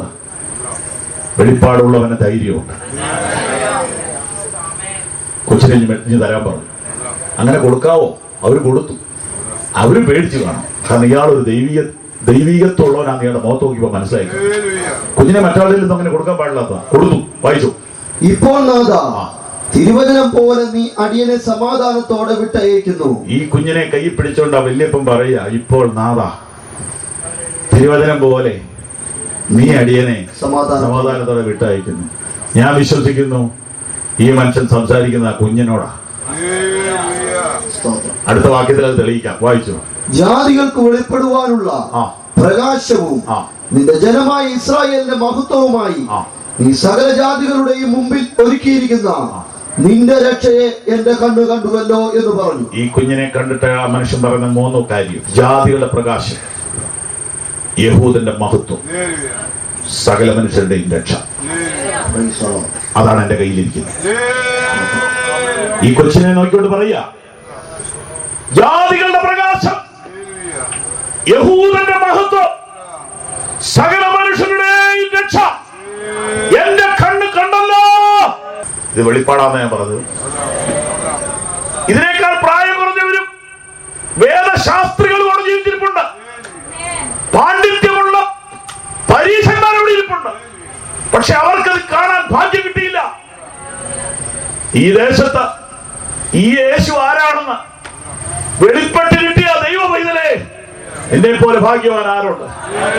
ഈ ആയുസ്സിൽ ഇതിനേക്കാൾ വലിയ ഭാഗ്യമേതാണുള്ളത്? ഞാൻ കർത്താവിനെ സ്തുതിക്കുന്നു. വൃദ്ധനായ ശീമോൻ പിഞ്ചു കുഞ്ഞിന്റെ മുഖത്തേക്ക് നോക്കിക്കൊണ്ട് പറയുകയാണ്, ഇത് ജാതികളുടെ പ്രകാശമാണ്, ഇത് യഹൂദന്റെ മഹത്വമാണ്, സകല ജാതികളുടെയും മുമ്പിൽ ദൈവം ഒരുക്കിയ രക്ഷയാണ്. ഇന്ന് രാത്രിയിൽ ഞങ്ങൾ ദേശത്തോട് വിളിച്ചു പറയുന്നു, സകല ജാതികൾക്കും വേണ്ടി ദൈവം ഒരുക്കിയ രക്ഷയാണ് ഈ യേശു. ആ രക്ഷ നീ പ്രാപിച്ചില്ലെങ്കിൽ ഇന്ന് പ്രാപിക്കണം. നാളെ നിന്റെ ആയുസ് ഇവിടുന്ന് നീങ്ങിപ്പോകും. ശിമയോൻ നമ്മുടെ മുമ്പിൽ ഇരിക്കുക. ശിമയോൻ നമുക്കൊരു ദൂത് തരുന്നുണ്ട്. എന്റെ പ്രിയപ്പെട്ടവരെ, എന്റെ കണ്ണടയുന്നതിന് മുമ്പ് ഞാൻ രക്ഷകനെ കണ്ടു. മരിക്കുന്നതിന് മുമ്പ് ഞാൻ ജീവന്റെ ഉറവിടത്തെ കണ്ടു. നീ ഇവിടുന്ന് പോണതിന് മുമ്പ് രക്ഷ കണ്ടുകൊള്ളുക. അതിനുള്ള മുന്നറിയിപ്പായിരിക്കും ഈ പന്തൽ. നിന്റെ ജീവൻ ഇവിടുന്ന് പോകാൻ എത്ര ദിവസമുണ്ടെന്ന് ആർക്കറിയാം? ശീമോൻ നമുക്ക് തരുന്ന മുന്നറിയിപ്പ് എന്നാണെന്നറിയോ? ശീമോൻ മരിക്കുന്നതിന് തൊട്ട് മുമ്പാ കണ്ടത്. തൊട്ട് മുമ്പെങ്കിലും കാണണം. ലാസ്റ്റ് മിനിറ്റ് കണ്ട പലരെ ബൈബിളിലുണ്ട്. കുരിശിലെ കള്ളൻ മരിക്കുന്നതിന് 5 മിനിറ്റ് മുമ്പ് രക്ഷ പ്രാപിച്ചു. ഇന്നൊരു പക്ഷേ ചിലരുടെ ജീവിതത്തിന്റെ നാളുകൾ എണ്ണപ്പെട്ടിട്ടുണ്ടാവും. കുഴപ്പമൊന്നുമില്ല. ജീവന്റെ ഉറവിടമായവനെ മരണത്തിന് മുമ്പേ കാണുക. ഈ ലോകത്തോട് വിട പറയുന്നതിന് മുൻപ് യേശുവിനെ കാണുക. നിന്റെ ആയുസ് എത്രയുണ്ടെന്ന് നിനക്കറിയില്ല സുഹൃത്തെ. രക്ഷ പ്രാപിക്കുവാനുള്ള സമയമാണിത്. ശീമോനോട് നിങ്ങൾ ചോദിച്ചാൽ പറയൂ, എന്റെ ഭാഗ്യം കൊടൈക്കനാൽ കണ്ടതല്ല, താജ്മഹൽ കണ്ടതല്ല, അമേരിക്കയിലെ എംപയർ സ്റ്റേറ്റ് ബിൽഡിങ്ങോ വേൾഡ് ട്രേഡ് സെന്ററോ കാനഡയിലെ ടവറോ കണ്ടതല്ല എന്റെ സന്തോഷം. ലോകത്തിലെ ഏറ്റവും വലിയ ടവർ ദുബായിൽ പോയി കണ്ടതുമല്ല എന്റെ സന്തോഷം. ഈ ജീവൻ പോകുന്നതിന് മുമ്പ് മാനവകുലത്തിന്റെ രക്ഷയ്ക്ക് വേണ്ടി അവതരിച്ച രക്ഷകനെ കണ്ടിട്ട് മരിക്കാനുള്ള ഭാഗ്യം എനിക്ക് കിട്ടിയല്ലോ. യേശു രക്ഷകനെന്ന് തിരിച്ചറിഞ്ഞ ആളുകൾ ഇവിടെ ഉണ്ടോ? എങ്കിൽ ആ കൈയൊന്ന് ഉയർത്തിപ്പിടിച്ചേ, ഒരു നല്ല ഹല്ലേലൂയ പറഞ്ഞേ. നീ ഭാഗ്യവാൻ.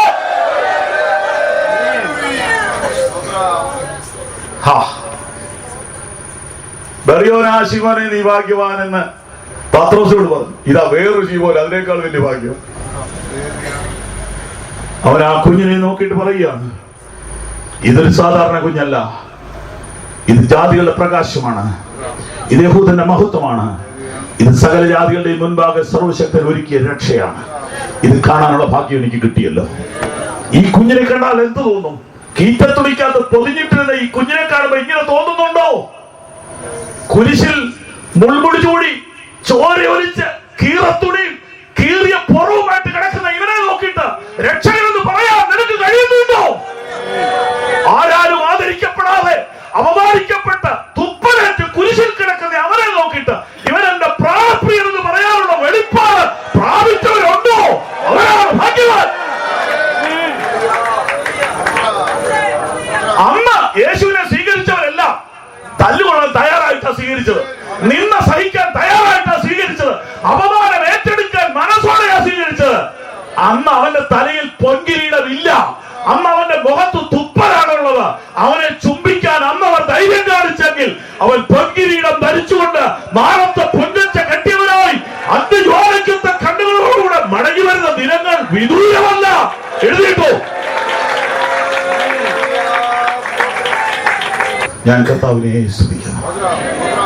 പാപപരിഹാരാർത്ഥം പാതകരെ തേടി പാരിടത്തിൽ വന്ന നാമം, പാപപരിഹാരാർത്ഥം പാതകരെ തേടി പാരിടത്തിൽ വന്ന നാമം, പാപമറ്റ ജീവിതത്തിൽ മാതൃകയെ കാട്ടിത്തന്ന പാവനമം പുണ്യനാമം, പാപമറ്റ ജീവിതത്തെ മാതൃകയെ കാട്ടിത്തന്ന പാവനമാം പുണ്യനാമം, യേശുനാമം അതിശയനാമം, എളിയനിക്കുന്ന നാമം, യേശുനാമം അതിശയനാമം, എളിയനിക്കുന്ന നാമം.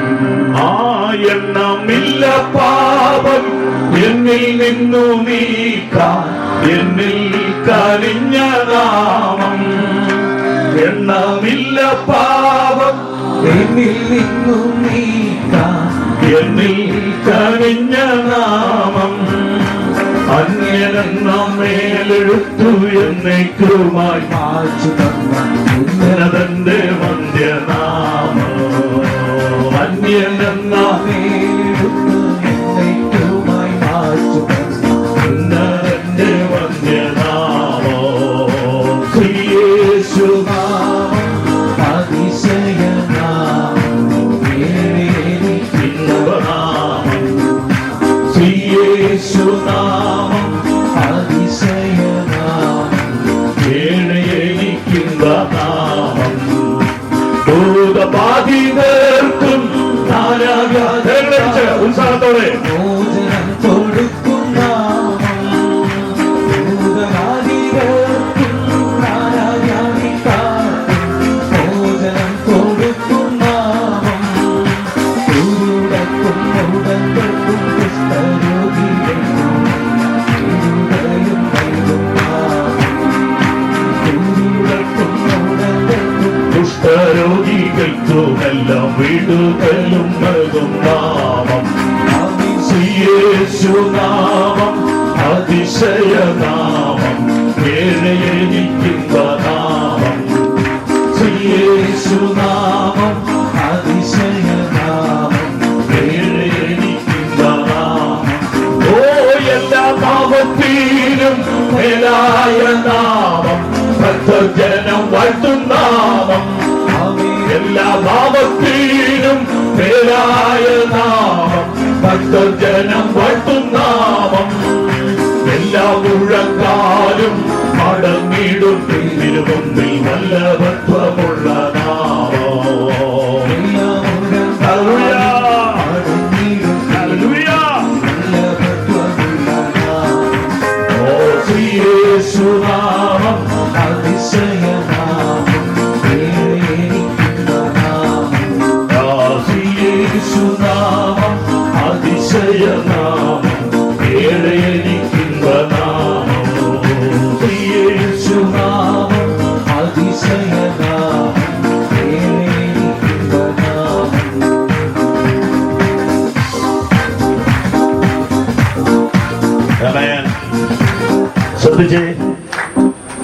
അല്പനേരം കൂടെ വചനം പറഞ്ഞിട്ട് പാട്ട് പാടാം. ഈ ശിമിയോൻ ഇങ്ങനെയൊക്കെ പറഞ്ഞ കാര്യമൊക്കെ വായിക്കുമ്പോഴേ മുൻവിധി വെക്കാതെ വീട്ടിൽ പോയിട്ട് ഈ ഭാഗം ഒന്നുകൂടെ ഒന്ന് വായിക്കണം. ശിമിയോൻ ഇങ്ങനെ പറഞ്ഞപ്പോൾ മേരിയും ജോസഫ് എന്ത് പറഞ്ഞു എന്നൊന്ന് നോക്കി ഒരു വലിയ അത്ഭുതം നിങ്ങൾക്ക് കാണാം. 33-ാം വാക്യം. ഇങ്ങനെ അവനെ കുറിച്ച് പറഞ്ഞതിൽ അവന്റെ അപ്പനും അമ്മയും ആശ്ചര്യപ്പെട്ടു. കേൾക്കാൻ മനസ്സുണ്ടേ കേൾക്കുക. മനസ്സിലാകരുതെന്ന് ശടിച്ചോണ്ടാ വായിക്കുന്നെങ്കിൽ മനസ്സിലാകത്തില്ല. മനസ്സിലാകണമെന്നൊരു ചെറിയ ആഗ്രഹത്തോടെ വായിച്ചാൽ മനസ്സിലാവും. യേശുവിനെ പറ്റി വെളിപ്പാട് കൂടുതൽ മേരിക്കാണോ ജോസഫിനാണോ ശിമിയോനാണോ? എന്താ മനസ്സിലായി വായിച്ചപ്പോ? ശിമിയോന്റെ വെളിപ്പാട് കേട്ടിട്ട് അമ്മയും അപ്പനും ഞെട്ടിപ്പോയി. അങ്ങനെയാണെങ്കിൽ ആരാധിക്കുകയാണെങ്കിൽ ആരെ ആരാധിക്കട്ടെ? അത്രേ പറഞ്ഞുള്ളൂ. കുറ്റം പറയാനാണെന്ന് ധരിക്കരുത്, സത്യം പറയുക. ഇത് ആളുകൾ കാണാത്തതാണോ കണ്ടിട്ട് കാണാതിരിക്കുകയാണോ?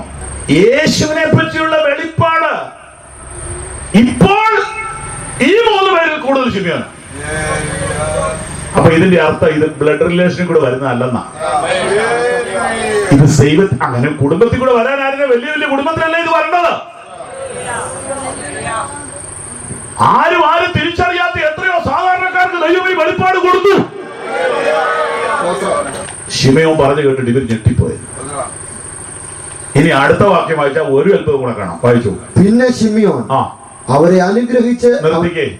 അനുഗ്രഹിക്കുന്നവൻ അനുഗ്രഹിക്കപ്പെടുന്നവരെക്കാൾ വലിയവനാണെന്ന് പറയാതെ അറിയരുതോ? അനുഗ്രഹിക്കുന്നവനാണോ വലുത്, അല്ലെങ്കിൽ വാങ്ങുന്നവനാണോ വലുത്? അപ്പൊ ശിമിയോൻ ആരെ അനുഗ്രഹിച്ചു? ആരെ? മേരി ജോസഫിനെ. ബഹുമാനപ്പെട്ട ജോസഫിനെയും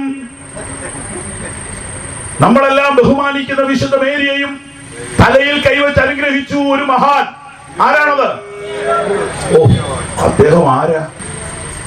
ഇവരെ അനുഗ്രഹിക്കാനുള്ള അധികാരം നമുക്കൊന്നും കിട്ടിയിട്ടില്ല. നമ്മൾ അവരോട് പ്രാർത്ഥിച്ചുകൊണ്ടിരിക്കുക. നമ്മളെ അനുഗ്രഹിക്കണേ. നമ്മുടെ അറിയില്ലായ്മ കൊണ്ടാ. വേദപുസ്തകത്തിന്റെ വെളിച്ചത്തിലാണെങ്കിൽ ഇച്ചിരൂടെ പ്രാർത്ഥിക്കാൻ അർഹതയുണ്ട്. ആരോട്? ശിമയോനോട്. ഷാപ്പള്ളിയുടെ ഒരു പടവും ഒരിടത്തുമില്ല. അറിയാൻ മേലത്തുണ്ട്. സത്യങ്ങൾ ആരും പറഞ്ഞു തരുന്നില്ല. മൂടി വെക്കുക. എത്ര കാലം മൂടി വെക്കാൻ പറ്റും? സത്യം അറിയുകയും സത്യം നിങ്ങളെ സ്വതന്ത്രരാക്കുകയും ചെയ്യും. 3-ാമത്തെ അത്ഭുതം കൂടെ കേട്ടോണം. 1, അവർ പരിഭ്രമിച്ചു, ഒരു അത്ഭുതം. 2, ശിമിയോൻ അവരെ അനുഗ്രഹിച്ചു, 2-ാമത്തെ അത്ഭുതം. 3, മതി. ശിമിയോൻ യേശുവിനെ അനുഗ്രഹിച്ചില്ല. ശ്രദ്ധിച്ചാലും എത്ര കാര്യം വായിച്ചപ്പോ ഈ കുഞ്ഞിനെ അനുഗ്രഹിച്ചോ? ഇല്ലില്ല. ഈ കുഞ്ഞിനോടാ പറഞ്ഞത്, ഇപ്പോൾ ദാദാ തിരുവചനം പോലെ അടിയനെ സമാധാനത്തോടെ വിട്ടേക്കാം. നിന്നെ കാണാനാ ഞാൻ ജീവിച്ചിരുന്നത്, ഇനി ഞാൻ പൊക്കോളാവുന്നു. ആ കുഞ്ഞിനെ അനുഗ്രഹിക്കാൻ വളർന്നവരാരും ഇതുവരെ ഇവിടെ വന്നിട്ടില്ല. കരങ്ങൾ ഉയർത്തി ദൈവത്തിന് മഹത്വം കൊടുത്താൽ അവൻ ഇന്ന് നിന്നെ അനുഗ്രഹിക്കാൻ ഇവിടെ വന്നിട്ടുണ്ട്. ഹല്ലേലൂയാ, ഹല്ലേലൂയാ. ആത്മാർത്ഥതയോടുകൂടെ, നുറുങ്ങിയ ഹൃദയത്തോടുകൂടെ, തകർന്ന ഹൃദയത്തോടുകൂടെ ഈ വചനം കേൾക്കുന്ന നിന്നെ അനുഗ്രഹിപ്പാൻ അദൃശ്യനായി അവന്റെ സാന്നിധ്യം ഇവിടെയുണ്ട്. ഇന്ന് അവൻ ചിലരെ അനുഗ്രഹിച്ചങ്ങ് വിടുന്ന, ചിലരുടെ കെട്ടുകടി പന്തിരി വെച്ച് അവനങ്ങ് അഴിച്ചു വീടും. അവനിന്ന് ചിലർക്ക് ഒരു പുതിയ അഭിഷേകം തന്നുവിടും. അവനിന്ന് ചിലരുടെ സ്വാതന്ത്ര്യത്തിന്റെ രാത്രിയാക്കി മാറ്റും. നിന്റെ ജീവിതം യഥാർത്ഥ ക്രിസ്മസ് ഇന്ന് രാത്രി വെളിപ്പെട്ടു വരട്ടെ. വേദനയോടെ വന്നവർ ഇന്ന് ആശ്വാസത്തോടെ മടങ്ങുന്ന രാത്രിയാകട്ടെ. നിരാശയോടെ വന്നവർ വിടുതലോടെ മടങ്ങട്ടെ. ഭയത്തോടെ വന്നവർ ധൈര്യത്തോടെ മടങ്ങട്ടെ. അടിമ ചങ്ങലകൾ യേശുവിന്റെ നാമത്തിൽ ഇന്ന് രാത്രി പൊട്ടുന്നു. പിശാചിന് അധികാരം ആരെയും ബന്ധിച്ചിടാൻ കഴിയത്തില്ല. അവന്റെ വ്യാജ ചങ്ങലകൾ അധികാരമുള്ള നാമത്തിൽ മുറിച്ചു മാറ്റുകയാണ്.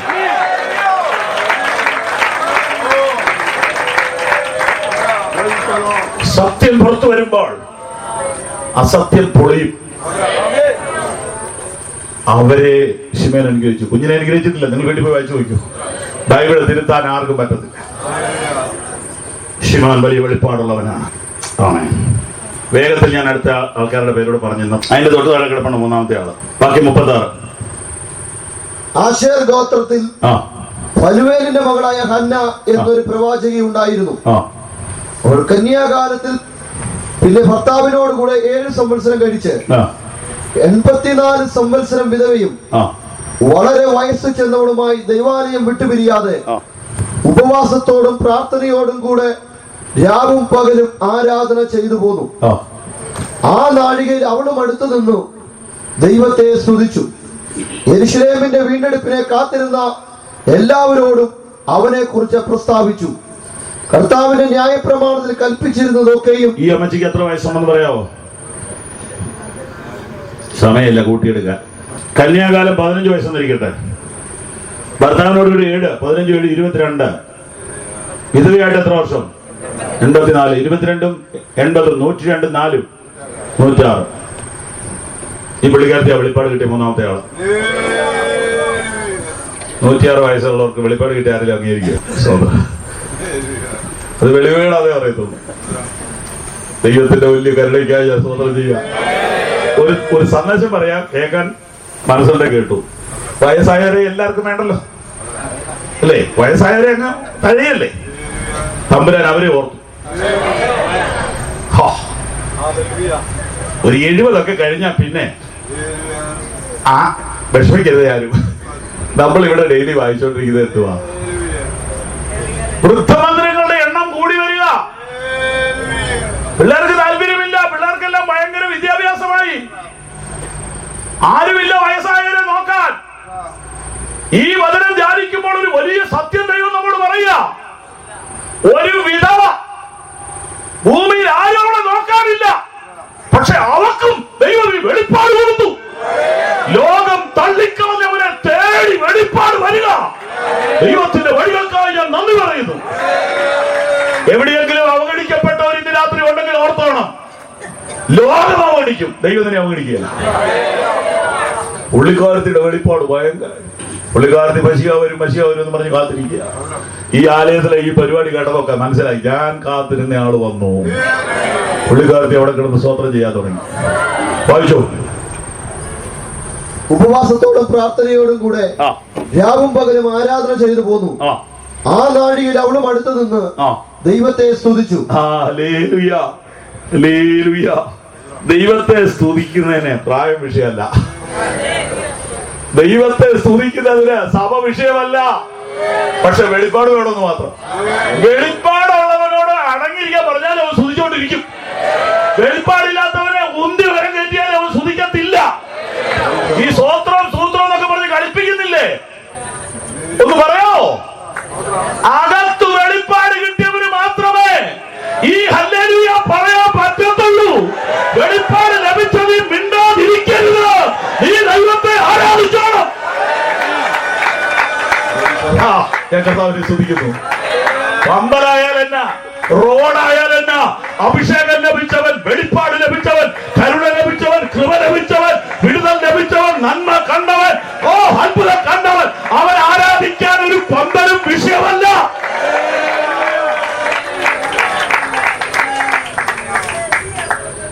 ഹല്ലേലൂയ.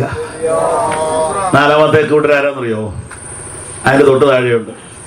യെരൂശലേമിന്റെ വീണ്ടെടുപ്പിനെ കാത്തിരുന്ന എല്ലാവരോടും അവനെ കുറിച്ച് പ്രസ്താവിച്ചു. പേരെഴുതിയിട്ടില്ല. കുറെ പാവപ്പെട്ടവരുണ്ട്. കർത്താവ് വരും എന്ന് പറഞ്ഞിരുന്ന അവരുണ്ട്. അവരോട് ചെന്ന് ഇവര് പറഞ്ഞു. അവര് സ്തുതിച്ചു. 4 പേരെ കണ്ടല്ലോ. 5ാമത്തെ ആളെ നമുക്കറിയാം. വിദ്വാന്മാര്. അവരുടെ പേരിലല്ലേ നമ്മുടെ നാട്. ഞാൻ കേരളം മുഴുവൻ സഞ്ചരിക്കുന്നു. പല സ്ഥലങ്ങളിൽ ചെല്ലുമ്പോൾ ഞാൻ പറയാറുണ്ട്, യേശു ജനിച്ചപ്പോ കാണാൻ പോയവരുടെ നാട്ടിൽ നിന്നാണ് ഞാൻ വരുന്നത്. കേൾക്കുന്നവർക്ക് എന്നെ സന്തോഷം എന്നറിയാം. പക്ഷെ നമുക്ക് കാര്യം അറിയാം, ഇത് കെട്ടുകഥയാ.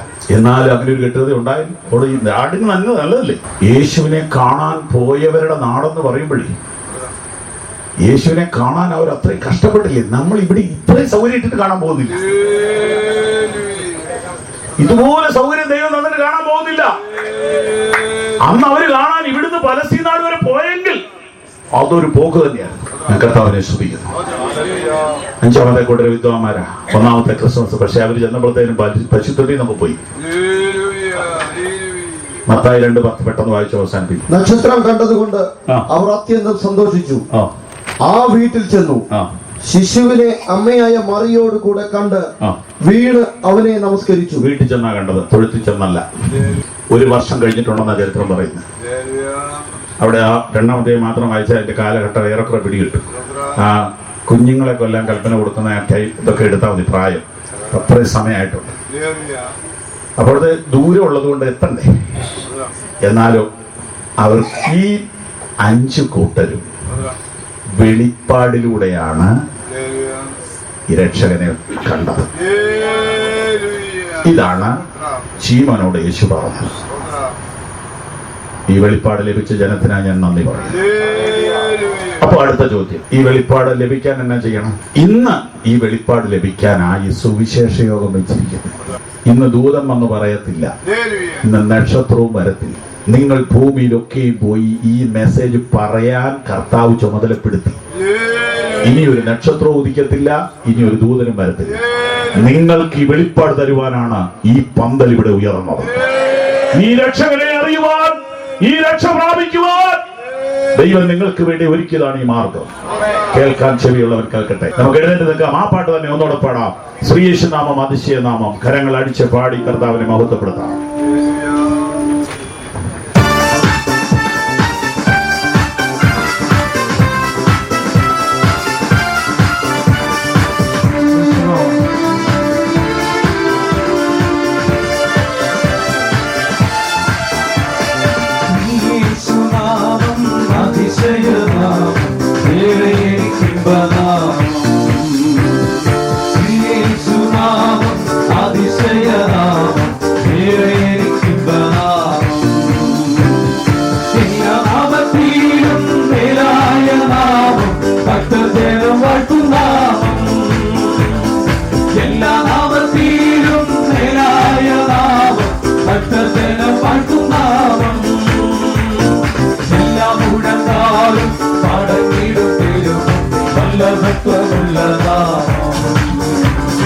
എല്ലാം മുഴങ്ങാലും പാടലിടും നല്ല ഭക്തമുള്ളതാം. യേശുനാമം അതിശയനാമം, ഏറെ എനിക്കുള്ളനാമം. യേശുനാമം അതിശയനാമം, ഏറെ എനിക്കുള്ളനാമം. പാപപരിഹാരാർത്ഥം പാലകരെ തേടി പാലിടത്തിൽ വന്നനാമം. അവൻ പാപപരിഹാരാർത്ഥം പാലകരെ തേടി പാലിടത്തിൽ വന്നനാമം. പാപമറ്റ ജീവിതത്തിൽ മാറുകയെ കാട്ടിത്തന്ന പാവനമ പുണ്യനാമം. പാപമറ്റ ജീവിതത്തിൽ മാറുകയെ കാട്ടിത്തന്ന പാവനമ പുണ്യനാമം. യേശുനാമം അതിശയനാമം, ഏറെ എനിക്കുള്ളനാമം. യേശുനാമം അതിശയനാമം, ഏറെ എനിക്കുള്ളനാമം. അതിനിന്നില്ല പാപം എന്റെ എന്നു നീക്കാൻ എന്റെ കരിഞ്ഞ നാമം. ശക്തിയോടെ പാടിക എന്റെ നിന്നും നീക്കാൻ എന്റെ കരിഞ്ഞ നാമം. എഴുത്ത് എന്നേക്കുമായി മാറ്റി വന്ന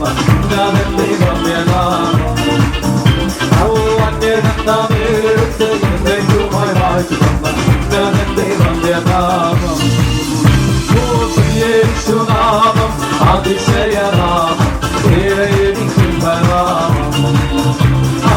യേശുനാമം അതിശയനാമം, ഏറെ എനിക്കുള്ളനാമം. ഭൂതവാദികൾക്കും ഭോജനം കൊടുക്കും നാമം. ഭൂതവാദികൾക്കും ധനവ്യാധിക്കാർക്കും ഭോജനം കൊടുക്കും നാമം. കുരുടർക്കും മുടന്തർക്കും കുഷ്ഠരോഗികൾക്കും നല്ല വിടുതലും നൽകുന്ന അതിന് കുരുടർക്കും മുടന്തർക്കും കുഷ്ഠരോഗികൾക്കും നല്ല വിടുതലും നൽകുന്ന യേശുനാമം അതിശയനാമം, ഏറെ എനിക്കുള്ളനാമം. യേശുനാമം അതിശയനാമം, ഏറെ എനിക്കുള്ളനാമം. യേശുനാമം അതിശയനാമം.